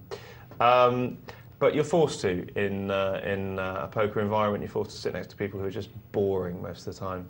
And he's trying to intimidate you. How do you handle idiots like this? Unfortunately, you do want them in your game, because he made an awful play. Was it awful? No, he moved all in, didn't he? He moved all in. He made a bad play. If you're sitting there and you're playing reasonably tight and you're not stealing people's blinds, then going all in, you're going to call him basically. You want people to turn over 5, 6 when you're when you're raising legitimately and taking their big blind. So you keep them in the game and you just keep it sweet. Don't say that you're even more determined to beat him. Now I know it's tempting on a personal level, but just say no, you're right. You're right. You did absolutely the right thing, and next time I might be luckier. The fact that he won, he had to outdraw you. Now, were the odds massively against him? No, and because he went all in, it wasn't necessarily a bad play for him to do that, because he wanted all that added equity of the chances that you would fold. But, you outplayed him, and that's great. And if ever you're in a game with someone that you can outplay, celebrate the moment. But don't try and make enemies in this game. That's something that I would really strongly recommend you don't do. Not because you're going to get mugged in the car park, although you never want to mess around in life, but just life's too short, and you don't want anything that will throw you off your A game, big smile, ability to make decisions, access all that subconscious information, achieve flow and win. Although if you are playing Dr. Tom, the bum dance is fine. And quickly, San, aka LexDeck, says, hi guys, great show as always. Cass, you were just talking about tipping the cocktail waitress. As I am a waitress, I would always tip, as I know how much you rely on them being on minimum wage. But my question is, can you and do you tip the dealer? And we did actually say that. Yeah, we said you should definitely tip the dealer. You can't in a British casino, I don't think. The rules are very, very different. You certainly can't tip dealers in a blackjack game in Britain, but again, you absolutely must in America, because again, they're on minimum wage, they live on tips.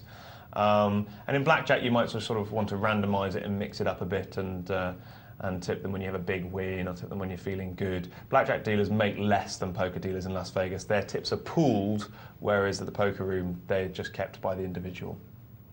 Excellent. Well, we're heading off to a short break now, so don't head off anywhere, and we'll be heading back to that multi-table tournament as well to see what happens at the end of that. Yeah, because there was about 4 players left. So don't go anywhere, and Cass and I will return shortly.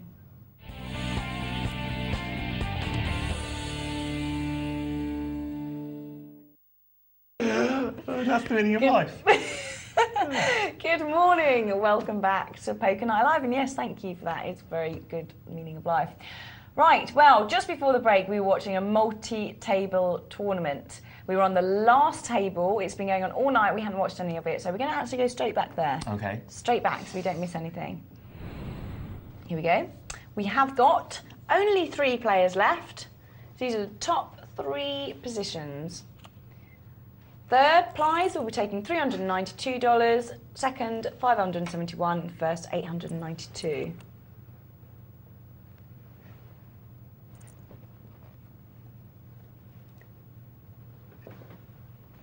Rough diamond there, Crispy Duck and Joppis. Crispy Duck making a good raise, in my opinion, with the ace-9. Ooh, hits middle pair, and Joppis here hits bottom pair. So Joppis, the first one to speak, puts out that bet. Crispy Duck may be worried of the jack or a higher pair. What does he do? Yeah, very, very interesting situation this, actually. And Crispy Duck reads it correctly and goes all in, and he's got the second pair. In his defence, of course, he's only got one opponent, and he's making a big, solid bet, and Joppis has got to have a really good hand to call. Counting against him, Joppis had already bet out there, so, you know, for me, Joppis only needed jack with a bad kicker to have beat Crispy Duck.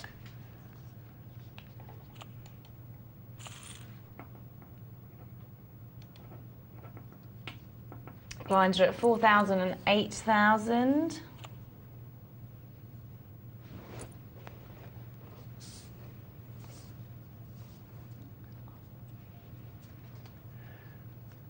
Crispy Duck now just makes up the small blind with King 7. I don't know. I don't know what the point of doing that is.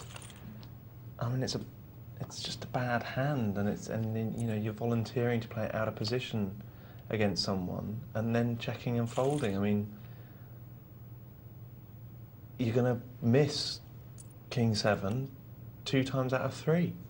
I don't see what the point of volunteering to play that hand is.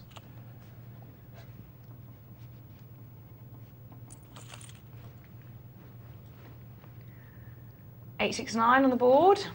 Yeah, two pair for Joppis. Checks, lovely, and top pair for Crispy Duck. It's perfect for him, and this, yeah, exactly. I would advocate that that check and call. Now it's checked.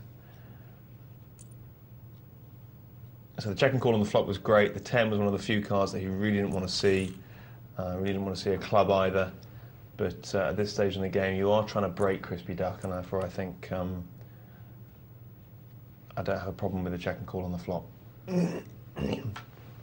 Heads up, 2 pair on the flop, massive hand. So multi-table tournament, 35 tables we started out. The tables are condensed as people are knocked out, same as a tournament. Once you're knocked out, you're gone. I think they all started with about 15,000 chips. And all those chips are now in the hands of Joppis, Crispy Duck and a Rough Diamond.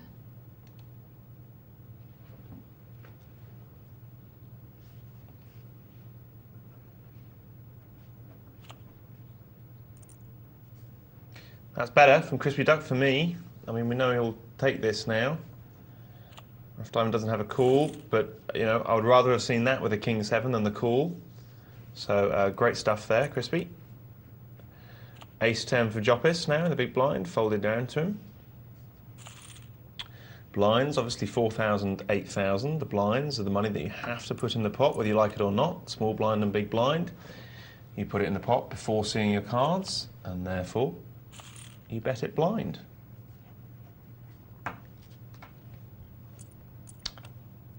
Three-handed is quite a difficult game, three-handed. Of course, do you try and enter those pots and raise it up and be a bully, or do you fold more often than not and let the others fight it out? What do you do, Michelle? In what situation? In three-handed, do you like to fold and let the other two fight it out, or do you like to raise it up and try and...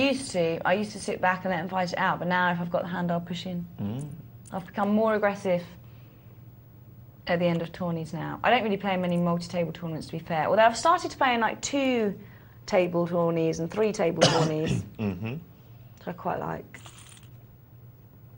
I like freeze outs. I don't like rebuys. Yeah, I'm got a good record in 30, 40 player and $200 tourneys online. I think it's a nice structure actually, that freeze out structure. 3 tables. Yeah, not too much variance.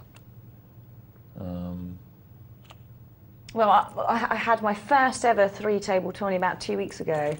30 of us in there. It was $10, and top 4 places were being played. My first ever one, I went out 5th. Really? I was really annoyed. I was bubble. Got all that way as well. I've been playing for about an hour and a half.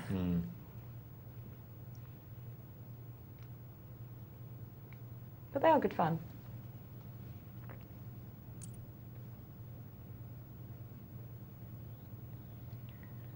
Bottom, well, nearly bottom pair for Rough Diamonds. He's got the 3. Crispy Duck has nothing, so he's got the flush draw. But it's a lot, 32,000 to hope for a heart. Yeah, and the Crispy Duck situation there was, you know, he had no leverage. He was effectively calling. He could only raise for half that much again, and to that extent, it was a clever bet by Rough Diamond. It was a bet which was effectively an all-in without risking that many chips.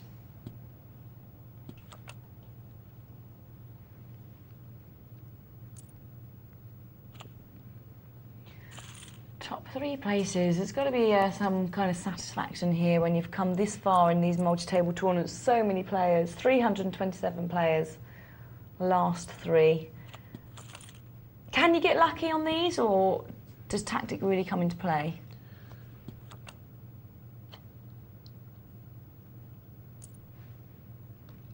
Do you need a strepsil? I have got a really bad throat, actually. Sorry, I'm pausing because it's one of those situations where the question sort of is a bit misleading. I mean, you can get lucky in every single situation in poker, but as I always say, imagine... Shall I rephrase? No, it's all right. Imagine a graph, and in the graph you've got an X shape. Okay, so one line going up and one line going down, so they look like an X. Think of the film X-Men. Yep. Put that in the graph. I think we all know what an X looks like. Okay, now on the horizontal line you've got time, okay? And the line that goes up is the skill line, and the line that comes down is the luck line, okay? So over time, skill becomes more important and luck becomes less important, okay? So on any given day, or any given final table... Otherwise we've lost one. On any given final table, the point is the person who has the best cards stands the greatest chance of winning. Okay? Right, yeah. That's the luck line in the short term. Okay? But if you imagine time becoming more of a factor, and that would be more and more tournaments, yeah? If you played 10, 100, 1,000 tournaments, whilst on any given day, the man who has the highest chance of winning is the guy who has the best cards, the cards become less relevant. Because one day you'll have the worst cards, one day you'll have the best cards, one day it'll be about the same, and after 10, 100, 1,000 tournaments, will you have exactly the same cards as everyone else? No, that's not what the long run is. The point is that the deviation, the discrepancy between you and another player will become less and less and less, okay? And that is the point at which the skill that differentiates you starts to become more and more significant. As we see Joppis betting into an enormous pot of 300,000. Wow, yeah, Joppis raised it up and Rough Diamond called with a gut shot. He's lost a lot of money on this Rough Diamond. Ooh. Wow, bear in mind they were even. And Rough Diamond just can't call this now, surely. They were even at the beginning of this hand. They both had 250. Wow. Yeah. 486,000. Lost 200,000 there with an A6. 10-to-1 ratio and Rough Diamond down to less than 5 times the big blind. But, Michelle, what do we say about situations like this? It can all change very quickly. All change. We've seen it, haven't we? We have seen it been at meetings many where we've both times. seen it, yeah. Been in the situation as well. Well, not in the exact situation, but...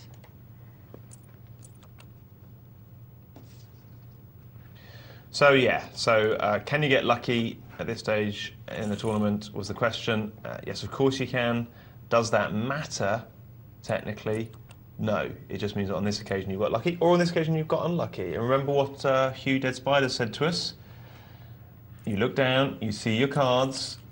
It may be that you get aces 5 times in a row, but you know that in the long run you will make money because you play those aces well.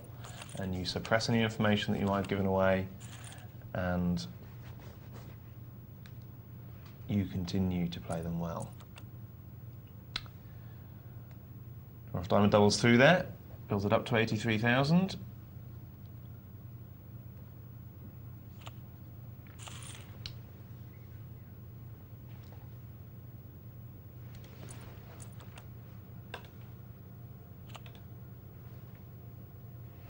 Ace Queen takes it down.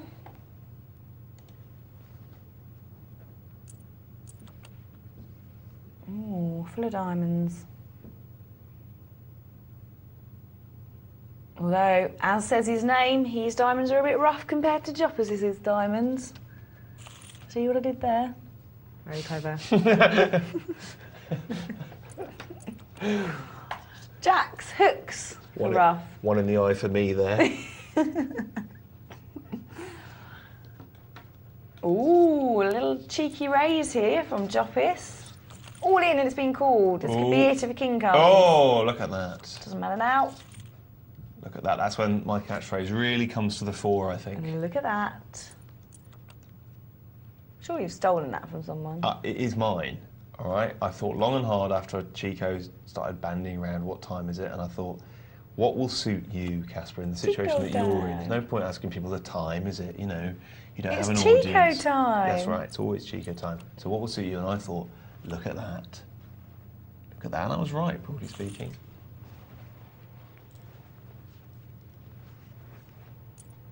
I do need a catchphrase. I'm going to try and find one. Don't, Caspar. Even think about it. Don't give you a catchphrase? No. All right. Truce.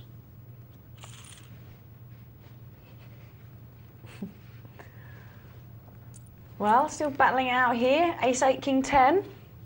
What hand would you prefer? The Ace 8 suited? No, I like to be the underdog and come back from the dead, Michelle, personally. Well, it's nothing got like a good old chips. outdraw in the mornings. If you had to pick a seat, I'd rather sit in Joppis' seat with the King 10. Look how many chips he's got. Now you're confusing your own question. Deliberately, in my opinion. Ooh, very nice. There's an interesting hand. The ace is, unless a king or a 10 comes. Is Rough Diamond going to try and nick it with a little bet, or is he going to push all in daringly, or is he just going to check? Ooh. He pushes all in. I'm not surprised by that. And he takes it. Slightly risky, though. Slightly risky. You being the awful dodger. I do have a hat very similar to the Dodgers. And a bigger pocket or two. Did you used to go clubbing in it?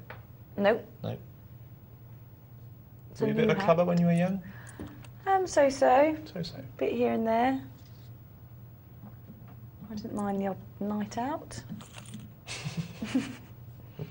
Do remember going to quite a good place in Clacton, actually. I can't remember what it was called now. But it was on the pier. And they used to have different rooms of music. Like you'd have happy hardcore and jungle and dance and rock and all sorts. It was good.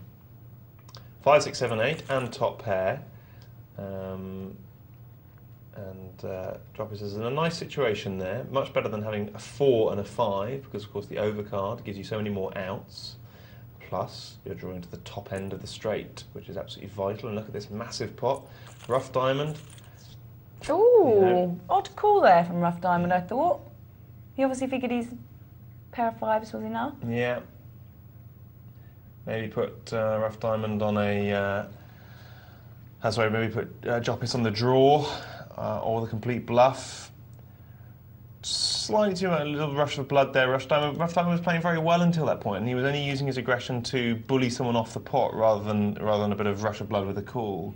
So a shame about that final call, but played really, really well until that point. Should be very proud of them, as indeed they both should. Well, top 2 places. Rough Diamond takes away $571. Not bad for the 10 he put in. And Jupp is there, $892. So not bad return there for what they started with. And we have an email here from Andy. I'm going to do. He says, hi, Shell and Cat. Another great night's viewing. Thank you very much. Well, we're glad to have enjoyed it. He says, can I just offer a bit of advice to players that are wondering when to move up the lower limits when they are beating the limits they're already on? As you do seem to get a lot of emails regarding this, and yes, we do. Yes. He says, when Matt the Rock was on a few weeks ago, he mentioned about getting an edge from sites that offer monthly player bonuses. The site I play offers £5 an hour for the first 5 hours of play at the minimum $2 limit and 50-cent $1 no limit per month. I took this advice on board and decided that the bankroll I'd built allowed me to move up and give it a go. £50 deposited about 4 months ago, and now at just under £1,000. So doing very well. Well done. He says that's from 50 cent and 25 cent. I was wary of moving up, but have found that I'm getting good results, and I don't think that there is a lot of difference in the styles of other people's play. This may interest someone who is unsure about moving up. Why not give it a go? If the site you use pays his bonuses, at least you're getting a bit back, even if you find it doesn't suit you. I'd also like to recommend your viewers visit your forum. I've just started looking and posting some of my own experiences, and find the tips giving out by the likes of some of your regular TV players, Hoofy and Snappit, just to name a few, is excellent. So keep up the good work, guys. And he says he's registered on the forum as Shy Talk. I have to say, I do back up that point about the forum, and that's not because it's our forum. I just think it's an excellent poker forum. And I'll show you how excellent I think it is, and how non-partisan I think I'm trying to be when I say that I think the forum 2+2, which is the classic poker forum, is just super excellent. And after that, you have to look a very long way to find a forum that's better than ours. There are some super, super, super intelligent, thoughtful posts there from players being very, very generous with their knowledge. That's the spirit of Poker Night Live. It's really, I'm very proud to be part of it. So yeah, it's a great forum. Do check it out, folks. Excellent, yes, do. We have an email from Matt. He says, hi folks, hope things are good. Could you tell me what's the easiest way to calculate how much is in the pot in a live game? In a live game? I don't know how to answer this, Matt. I think you're looking for a quick way of doing it, because of course, effectively, it's just the amount that's in the pot. It's just a question of adding it up. I didn't have any quick tips or tricks or techniques. A good dealer should stack the chips as the game is progressing, so that it's easy to calculate, but some of them don't. Some of them just leave it as a big sloppy mess. They shouldn't do. Dealers will know actually how much is in the pot, because of course they're raking it at all times, which is just one more example of just how hard dealers are working in a poker tournament. If you don't believe me, just try dealing a game at the speed that they do, raking the pot and judging winning hands with the speed that they do it. I mean, they really are amazing at the job they do. I think it's just a question of adding up the chips that's in there. Sorry, if anyone else has got any better tips and techniques for how to do that, I, for one, would be happy to hear them. Yep, 62211. Two good viewers text in as well. He says, hi all, good show. I have been watching Snappit on your show for quite some time now. He is obviously a better than average player, but as always, there is a but. He only seems to want to play while being watched on TV. Only last night I purposely set out to find him and play against him. As I have seen so much of this guy on the TV, I feel I now know what hands in what position he will play. Which gives me a huge advantage. Do you think this is a downside to playing on the TV tables all the time? He says, P.S. I will catch Snappit one day. Come on, Ken, you've got a challenge. Do I think Ken plays on the TV? I haven't a clue, because I don't sit with Ken while he's playing. So wouldn't like to say yes, wouldn't like to say no. I'll tell you one man who does know, though, Mr. Hawkins. Ken, if you're watching, text or email the show. We'll try and get it in before the end. Or post on the forums. Tell us what your feeling is about playing on television. Are you giving too much away about your game? Your game has obviously changed over the years or the months. You've learnt an awful lot about playing poker from playing on television and having people like myself and Tom and Axe comment on your play. So we know that. But what do you think? Give us a bell either tonight or tomorrow when I'll be on with Dr. Tom. Okay, well, we are going to head to a cash game, but we have had an email from Titanic Clown who says, Rounders is a game of baseball for girls. That is true. Only Softball. kidding. Well, Keep up the good softball. work. It's a fair enough point. Yes, it is. Right, what do you fancy? Should we go for the end of the night? We'll go back to our cash game, I think. Great. 25 cent, 50 cent. Snap It's here, look. We're just talking about you, Ken. All in a good way. Of course. There's a rude word in my name, isn't there, if you anagram it? Is there? Yeah. What? Don't say it. Write it down. Well, it's like rap music, but it's not quite rap. It's got a C. Yeah. It's not that rude.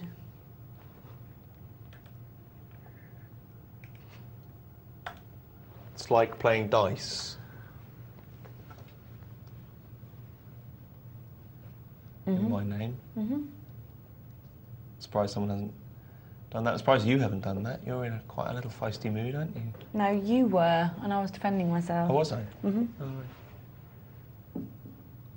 Yes, because Tom, aka Spooky Luke, he's come up with a couple of anagrams. For mine, it's Roly Chimp. Again, what is it with these anagrams of my name tonight? It's really bad. Yours is Raspberry Sea. Don't try and do one of your own, because you're not very good at it, are you? So I'll do one for you. Crapsaberry. What's your middle name? Do you really think I'm going to tell you ever? Write it down. I I promise I won't say anything. Online? Write it down. I promise I won't say. I'm sure it's a matter of public record if you want to Google me. Go on then, write it down. Do you really think, in the mood that you're in tonight, I'm going to write down I've just personal told you I information? won't say it. Let me try and make this very clear. I don't trust you. Right, I'm Googling you. If you Google me and say it on air, I will resign. Why, is it something like Aqua? No. It's not even. No, it's actually the most common part of my name, to be honest with you. Oh, what, Barry? John? Matt? Something Luke? like that, yeah. When you put it like that, it's quite weird that I don't want to tell you. Yeah, Is you've it? just been awkward. I'm not being awkward. Would I be awkward with you? 9, 10, Jack, Queen for chopper, up and down. 9, 10, Jack, King, gut shot for fishing for chips. Neither of them hit, so fishing for chips takes it. Ace King for Firebird, big slick. Anna Cornucova, looks good but seldom wins. Roly Chimp.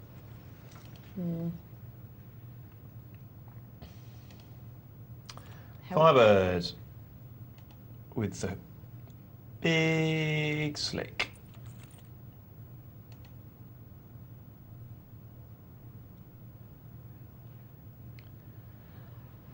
It's a call from the small blind with Queen 9.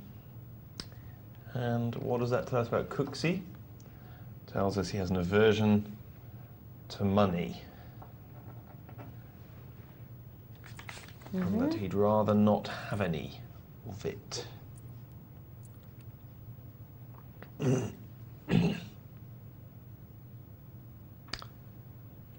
Pair of 10s for the loose wild snap it. Decides to play. It's a drawing hand, nothing wrong with that. Just calling along.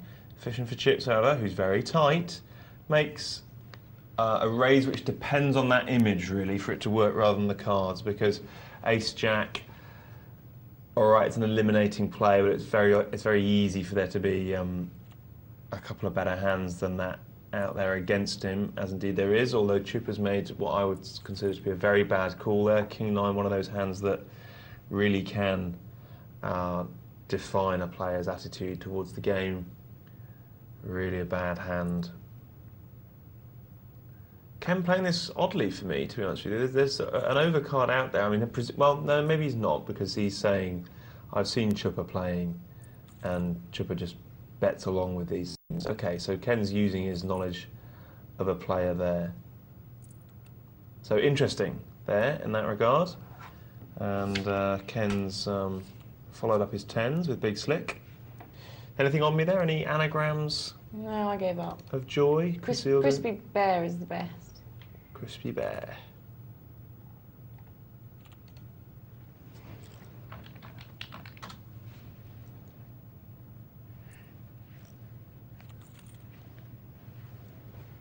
Hits his top ace there, so does MGM. This goes to the kicker again.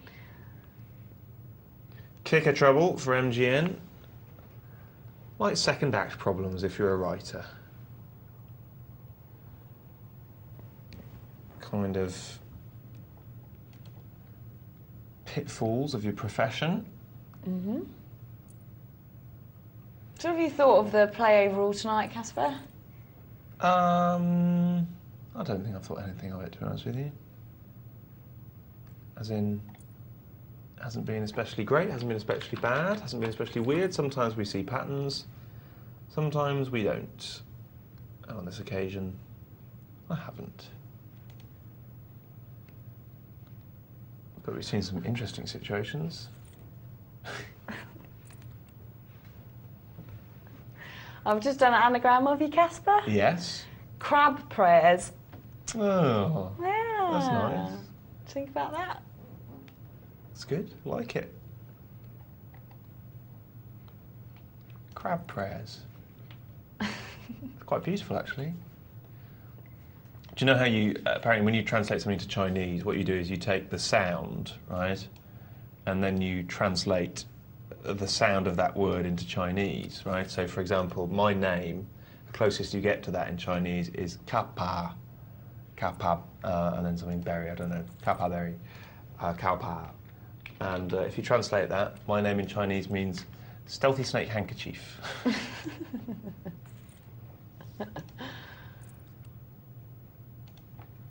That's nice. I've got a nice sort of image of crabs worshipping the crab god silently together.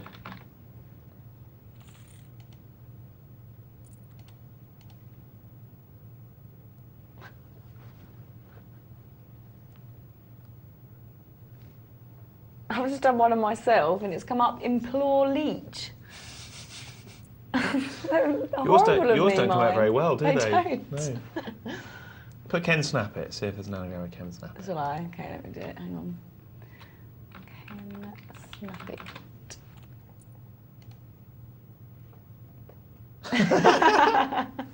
Inept to spank. Ken, you're inept spank. You're an inept spanker. This is a lot of fun. It is, isn't it? We However, probably should there do is some poker happening, yeah. So there's inept there. Decided to spank. It's not going anywhere, sorry.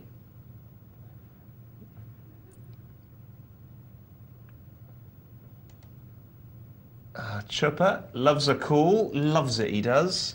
And we can see why Snap It was just calling him down with his pair of tens earlier on, because Chupper is a little bit of a weird player. Ah, Tom Sandbrooks is bosom to Mark. It's quite weird. He's Mark's bosom. I was thinking of Buddy. Yeah. Got that wrong. That's even weirder as an image. We can tell them. Should we leave a little note for that the next time they do the...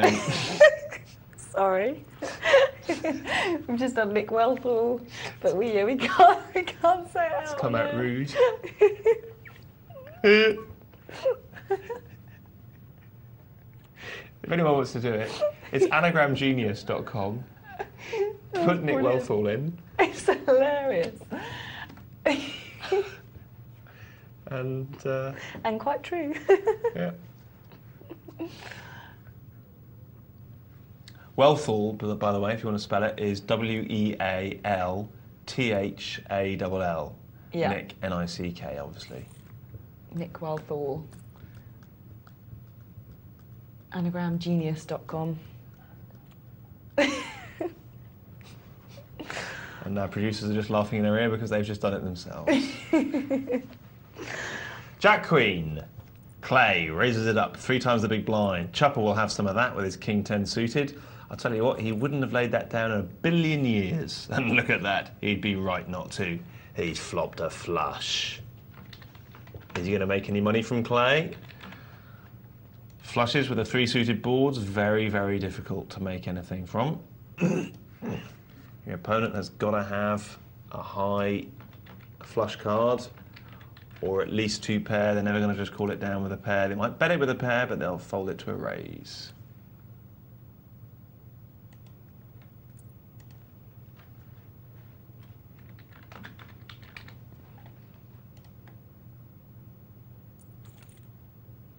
Cool, look at that. The nuts flush on the board. Mm. And because Chipper has the king, it won't be a split pot. That's right. Ace, king, queen, 10, 7 is the best 5-card hand there. So even if Clay had had a spade himself, Chipper still had the best flush.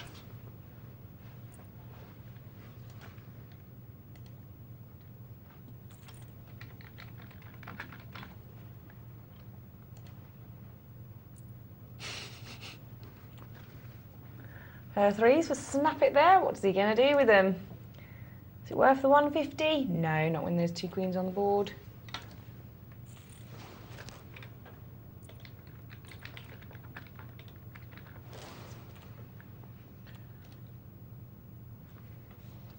Ace queen for Snap It. It's getting some quite good hands. 7-8 for MGN there.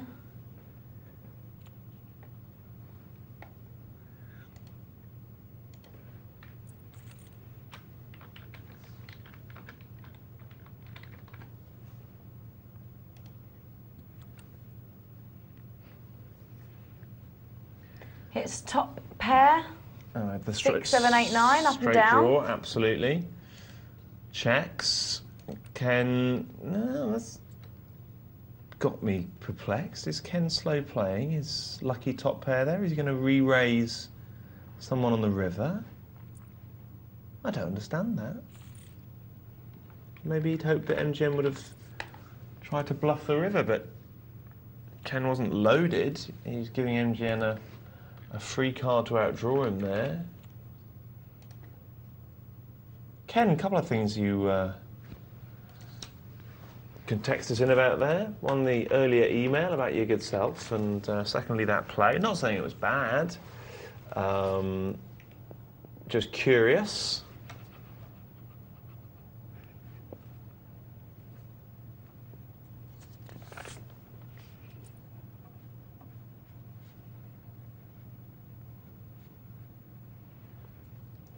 King, queen, tries to steal. Ace 4 just calls from the small blind. Folks, if you're going to play that small blind, you've got to raise it there. Jack, queen, king, a backdoor straight draw for Hawkeye and a backdoor flush draw for MGM, so they need 2 more. But I would need river. I would say don't play Ace Nope. 4 from the small blind. Nope. Ever. It's a place where you'll hemorrhage cash, basically. And that's not what we're going to do in this game, is it? Nope. Don't get anything in this game for 2 in a bed.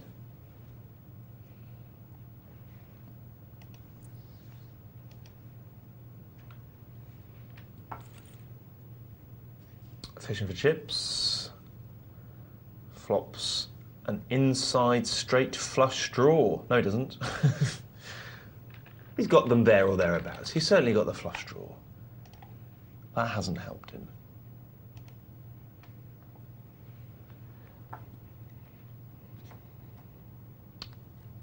A pair of 2s. Now he's beaten by the 6s, but a pair of 2s on the flop was the best hand. That's what he wanted at the end. Tell you what, it is now. Especially with 5 players still in. Yes. Unfortunately, unless one of these players can bluff a little pop at it. I'm sure Chopper will. Come on, Chopper, don't let us down. No, won't do it. He seems to have skipped fishing for chips. I don't understand that. That's a shame, isn't it? Not making anything from it. No, like none of these can call, can they? Nope. So, not a big pot to win with your trips.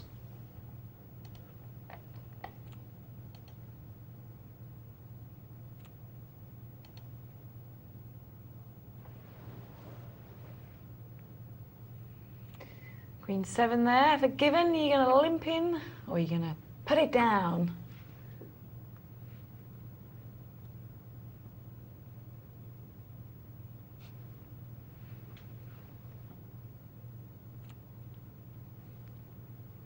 We've just had an email actually from Tom, which we're going to have to do straight away because it's very good. Hello, Tom. I know we said we didn't like your anagrams of us earlier. I liked them. I didn't. You just came out as a rat or a monkey or something. I liked them. I thought they were great. But he says, sorry you weren't that keen on those anagrams, but good news, everyone. The show can always use more Futurama references. I made a nicer and more fitting one for the both of you. He's put in brilliant. Michelle Orpe and Caspar Berry as one, and it's your incomparable your incomparable card helpers. Your incomparable card helpers. Wow, how good is that? That is brilliant. Also, Cass, can you tell me the name of the book author you recommended recently with the funny name that sounds Oriental, but he's actually Eastern European or something? Does this make sense? It does, but first of all, let me just say I absolutely bow down to anyone that can do that with letters. I think that's brilliant. Your incomparable card helpers. I wouldn't know where to start. I couldn't do that. If you gave me those letters in a dark room in 1,000 years, I couldn't do that. Constantine with a K, Konstantin, I think. Otmer, can't remember exactly. O-T, could be another T in brackets. O-T-H-M-E-R, Constantine Otmer. And I'm sure if you just put that in and 7-card stud, you'll get it from Amazon or Google or something. We live in that kind of world now, you know. A few years ago, you'd have been in a library for weeks, but now, a couple of seconds. And it is just an excellent book with lots of really... I tell you what he does is he treads this line of delivering some what would be normally quite boring data in just an interesting way with a couple of pie charts. A couple of pie charts for you. And he shows how the game of 7-card stud works statistically from the inside. I think it's brilliant, and I actually think, like I said, I've held back from sort of promoting that as a good book about poker because a lot of people will read it and go, well, it's not Hold'em. But it is one of the best and the best presented books about poker I've ever seen, actually. So there we go. You still with us? Or? Yep, no. I was reading an email from Lady Lex that's put Caspar Barry Berry. Michelle, does that sound right to you? Come on. I didn't quite get it. Oh, it's my middle name. Oh, Caspar Barry Berry. It's wrong on so many counts. You spell my name with a K, it's a C. You spell my name with an E, it's an A. So I don't think on that grounds you're ever going to get my middle name right. You've got to get the first name right first. Oh, I get it now. I'm being rude deliberately, actually. I was going through what your middle names could be, and I did say Barry and Caspar Barry Berry. Quite funny. I actually know I actually know someone from my school days who was called Polly, and for a joke, her parents had put her middle name as Esther. And that was her actual name. I can't remember her last name. Her last name was something completely normal, like I don't know, Jackson or something. But Polly Esther, it really was. No word of a lie for a joke. You know, I think it's quite cool. I think it's cool. How can you do that as a joke? That's for a joke. You never use your middle name. Child. You never use your middle name, do you? And her first name was Polly, and no one knew her middle name until obviously she told us. Hilarious. I think that's funny. Good on her parents. It's good. You're as sick as they are. Have we got time to head back to our game? Okay, we'll quickly head back to our game while we can. Should we just quickly squeeze it in for the next 15 minutes? I wasn't sure what time it was. Yeah, Caspar Barry Berry. Could be. That was funny though. I've just remembered that as well just now. How funny is that? It is very funny.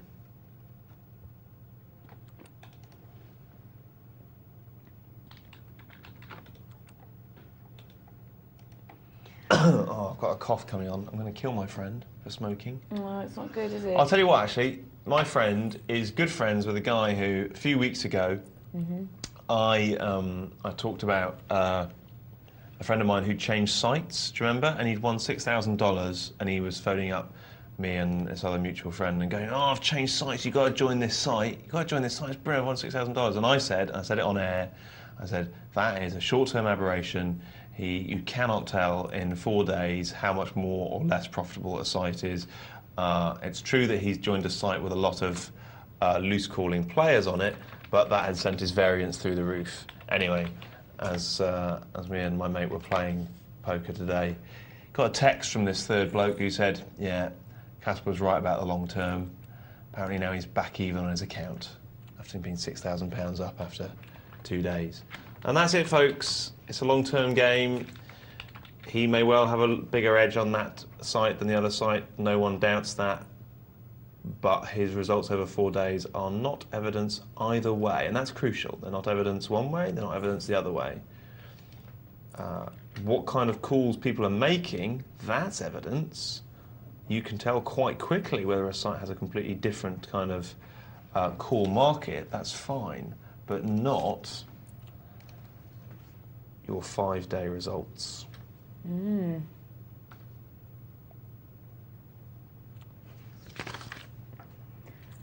Oh, not much here in these hands. 6-10 and a 4-5, small and big blind.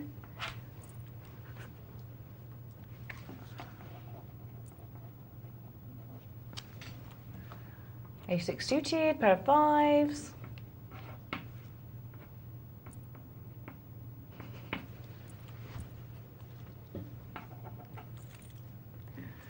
Ooh, it's a nice flop for a queen. Unfortunately, no one has one.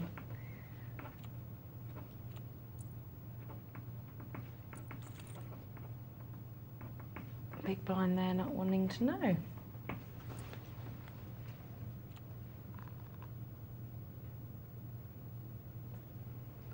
Chopper Chups. Do you think Chopper is a reference to the lollies?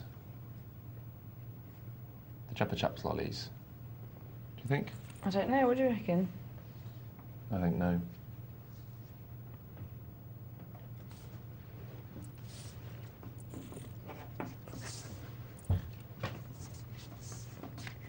Could How ironic.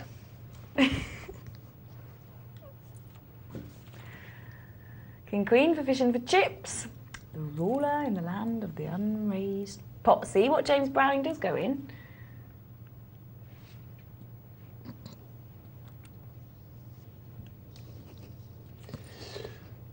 King high there. A king kicker with the pair of 8s on board.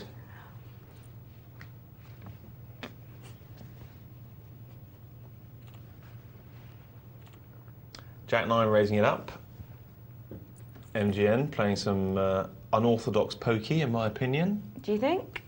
Yeah. It's 2 times the big blind raise with Jack 9 in early position with a first position caller. What do we want to happen there with Jack 9? A pot building raise? Don't really want that with Jack 9, do we? An elimination raise? That's not going to happen with a 2 times the big blind raise with a first position caller.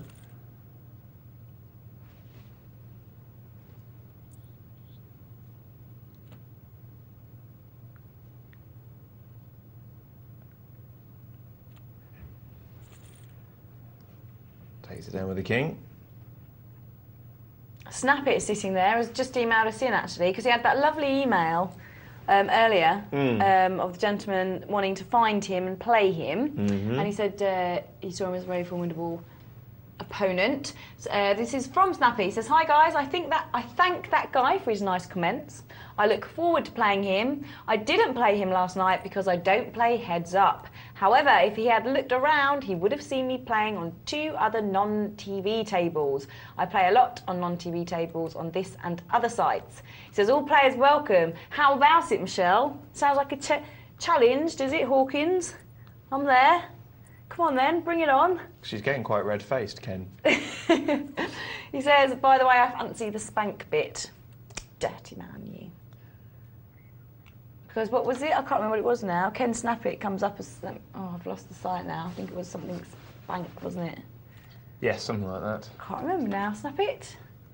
So did we do Ken Hawkins? Or did we do No, Ken we did Ken Snap It. No, do we? We should do Ken Hawkins. Really, Oh, I've lost the site now. I can find it again. Hang on. You've lost the sight. Still, it was a lot of fun. Clay with ace queen, a slight underdog to the pair of 4s, isn't that weird? And now a big underdog, needs to hit an ace or a queen. And DJ Hawkeye isn't to be scared off. Not at all.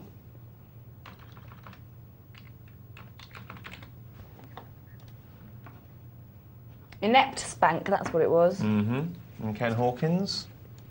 I'm quite enjoying this breakdown of Labour, actually.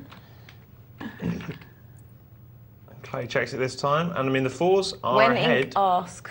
When ink ask. It's not good. It's not as good as inept spank. It's amazing that it always comes up with an answer, isn't it? I have to go on and play Ken then, take some of his chips. Well, I think that'd be brilliant. Yeah, but under pressure. Under pressure what? I might do stupid things. I'm sure you will. Thanks. I will play your snaps. Don't you worry about that. MGN does love to play that small blind. At least he's raising with it now, but he's raised on the wrong occasion because Clay's got ace-10 and raises it back.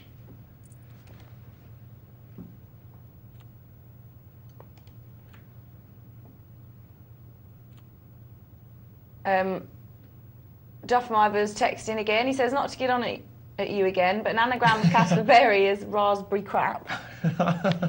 And he's still working on mine. Come on, Trev. I can't see that being flattering, I'll be honest. We haven't done him, have we? Raspberry crap.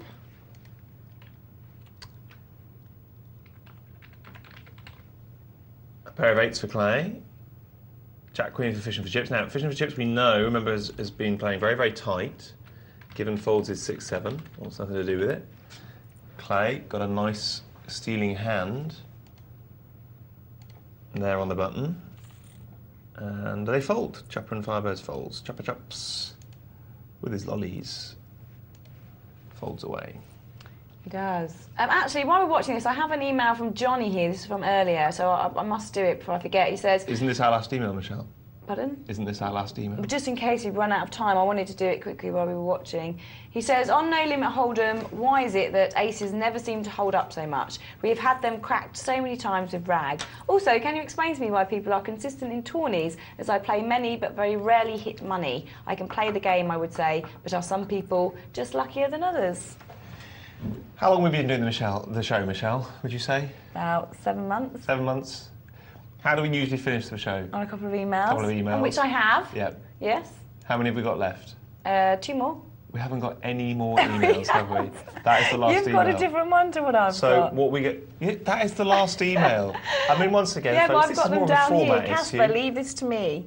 Really? All safe, is it? Yes, it's all safe. Cool. Because you have it different to me over there. So can you please answer this one for us? I'm going to read it again. Oh, you don't need to. No need. No, have you got it? No need. Aces always never seem to hold up so much, get them cracked so many times with rag. Why people are consistent in tourneys, but he's not hit the money very often. Okay, the aces thing, I can't be responsible for statistics. Aces will hold up a certain number of times, 30% against 10 random hands, 80% of time against one other small pair, blah-de, blah-de, blah-de, blah-de, blah-de. Why do they seem that they don't? Because you remember the times that they get cracked more often, because you may have just had some bad luck in the short term, or even, you know, it's not like the magic thing happens when you hit the long term and everything turns out nice again. It just becomes less and less significant because you enter the law of large numbers, but it happens very slowly over a long period of time. So I'm sorry if you've had bad experiences and have them cracked. In terms of tourneys, all right, I'm going to say this now, and we can't go into any more detail of this really, but the situation is, as Mark Bannon says, the variance is so huge in tournaments that it takes an enormous amount of time to get into a statistically significant long term. And in some cases, people are going to be, a bit of luck will mean that someone will never lose in tournaments. For example, the guy who's just won $7.5 million in the World Series, how can he possibly make a loss now in poker? I mean, if I were him, just quit playing poker. So that's an example of where the luck in certain situations is so significant in cash terms that it can never be evened out, or it would take, you know, 10, 15, 20 years to even out. So all of that makes sense. The one thing that I'm interested in, and I'm doing work at the moment on it, is what do bad or average players inadvertently do that is correct for tournament play? That's what I want to know. There's absolutely no way I can condense that into 30 seconds. So there are some interesting answers, I think, to this email, John, but what they are and how they manifest themselves, there are some easy answers to it, but I think it's best to withhold that, and we'll do a whole show on it at some point. Yeah, we should do. Johnny's actually emailed us back saying, sorry, Cass, that wasn't the reference I was thinking of. It was a book about visualisation of philosophy. Oh, okay. Or something you and Mark Banning, maybe Dr. Tom, were discussing the other day. Yeah, okay. Shakti Gawain, Creative Visualisation. SHAKTAI Gawain, Shakti Gawain Creative Visualization, and it's a book about visualization. We're talking about lots of others. There was Joseph Murphy, The Subconscious Mind, lots of others I was talking about at the time. Can't remember now. Well, Steve, aka Peanuts, texted in saying you were talking earlier about body language at a live table. What would you say is your favourite tell? My favourite tell is the smile. You have two sets of muscles in your face that pull the smile up, if you like, and they are the zygomatic major muscles, which are here in your cheek, just do this business, and then the ocularis oculi, which are around your eyes, which give you the eye crease. Yeah, so you know when you're really smiling at one of my funnier jokes, and you have a little creased up eyes. Okay. Makes that smooth, mine are. No, you see, you wouldn't if you knew me longer, because it'll all be creased up. My girlfriends all look very old before their time. Now, in a live game, if you sit there staring at someone for about 30 seconds or so, and I mean really staring into their eyes, smile. And it's human nature that people have to reciprocate a smile with a smile. However, you'll see one of two smiles coming back at you. If it's just around the mouth, in the zygomatics, and doesn't take place in the ocularis, in other words, there is no crease around the eyes, it's a crocodile smile. It's not a real smile. It's someone who is not actually happy with the situation. Now, this isn't 100% as a tell, because it could well be that they're not happy with you, having been staring at them for 30 seconds or a minute or longer, but it's sometimes, and regularly enough for it to be a good tell, a sign that they're not happy with their cards, and that means they're bluffing. And the phrase must come from that, whereas when you can tell somebody's not smiling in the eyes. Yes, it's a crocodile smile, because crocodiles just sit there with their mouths open like that, looking happy, but in actual fact they're about to kill you. That's what my dad used to do. Oh, well. Be a big crocodile. Yeah. Okay, well, thank you for that, Caspar. Well, that is all we have time for tonight. I even have another email, I was just beginning to enjoy it. Read out the other email, quick. No, it's not enough time. I'm afraid we got 30 seconds. I have to say thank you for everybody for tuning in tonight. We hope you've enjoyed it as much as we have. Thank you again to Caspar for your commentary throughout the evening. Do remember to tune in. Oh, no one. He's going to get a punch. As soon as we go off air, I will be punching Caspar. But no, do remember to text to tune in tomorrow at 10 p.m. for the Crazy Poker, guaranteed $1,000 free roll, as well as our usual cash games and tournaments. And if you do want to learn any more about the tables, you can do at pokernightlive.co.uk. Forums. And yes, make sure you do go on the forums as well. That is all we have time for tonight. Me and Tom tomorrow. So I get a break. Thank you, Lord, for that. We are leaving. That's it. Good night, goodbye, and tune in tomorrow at 10 p.m. for Caspar and Tom. See you then.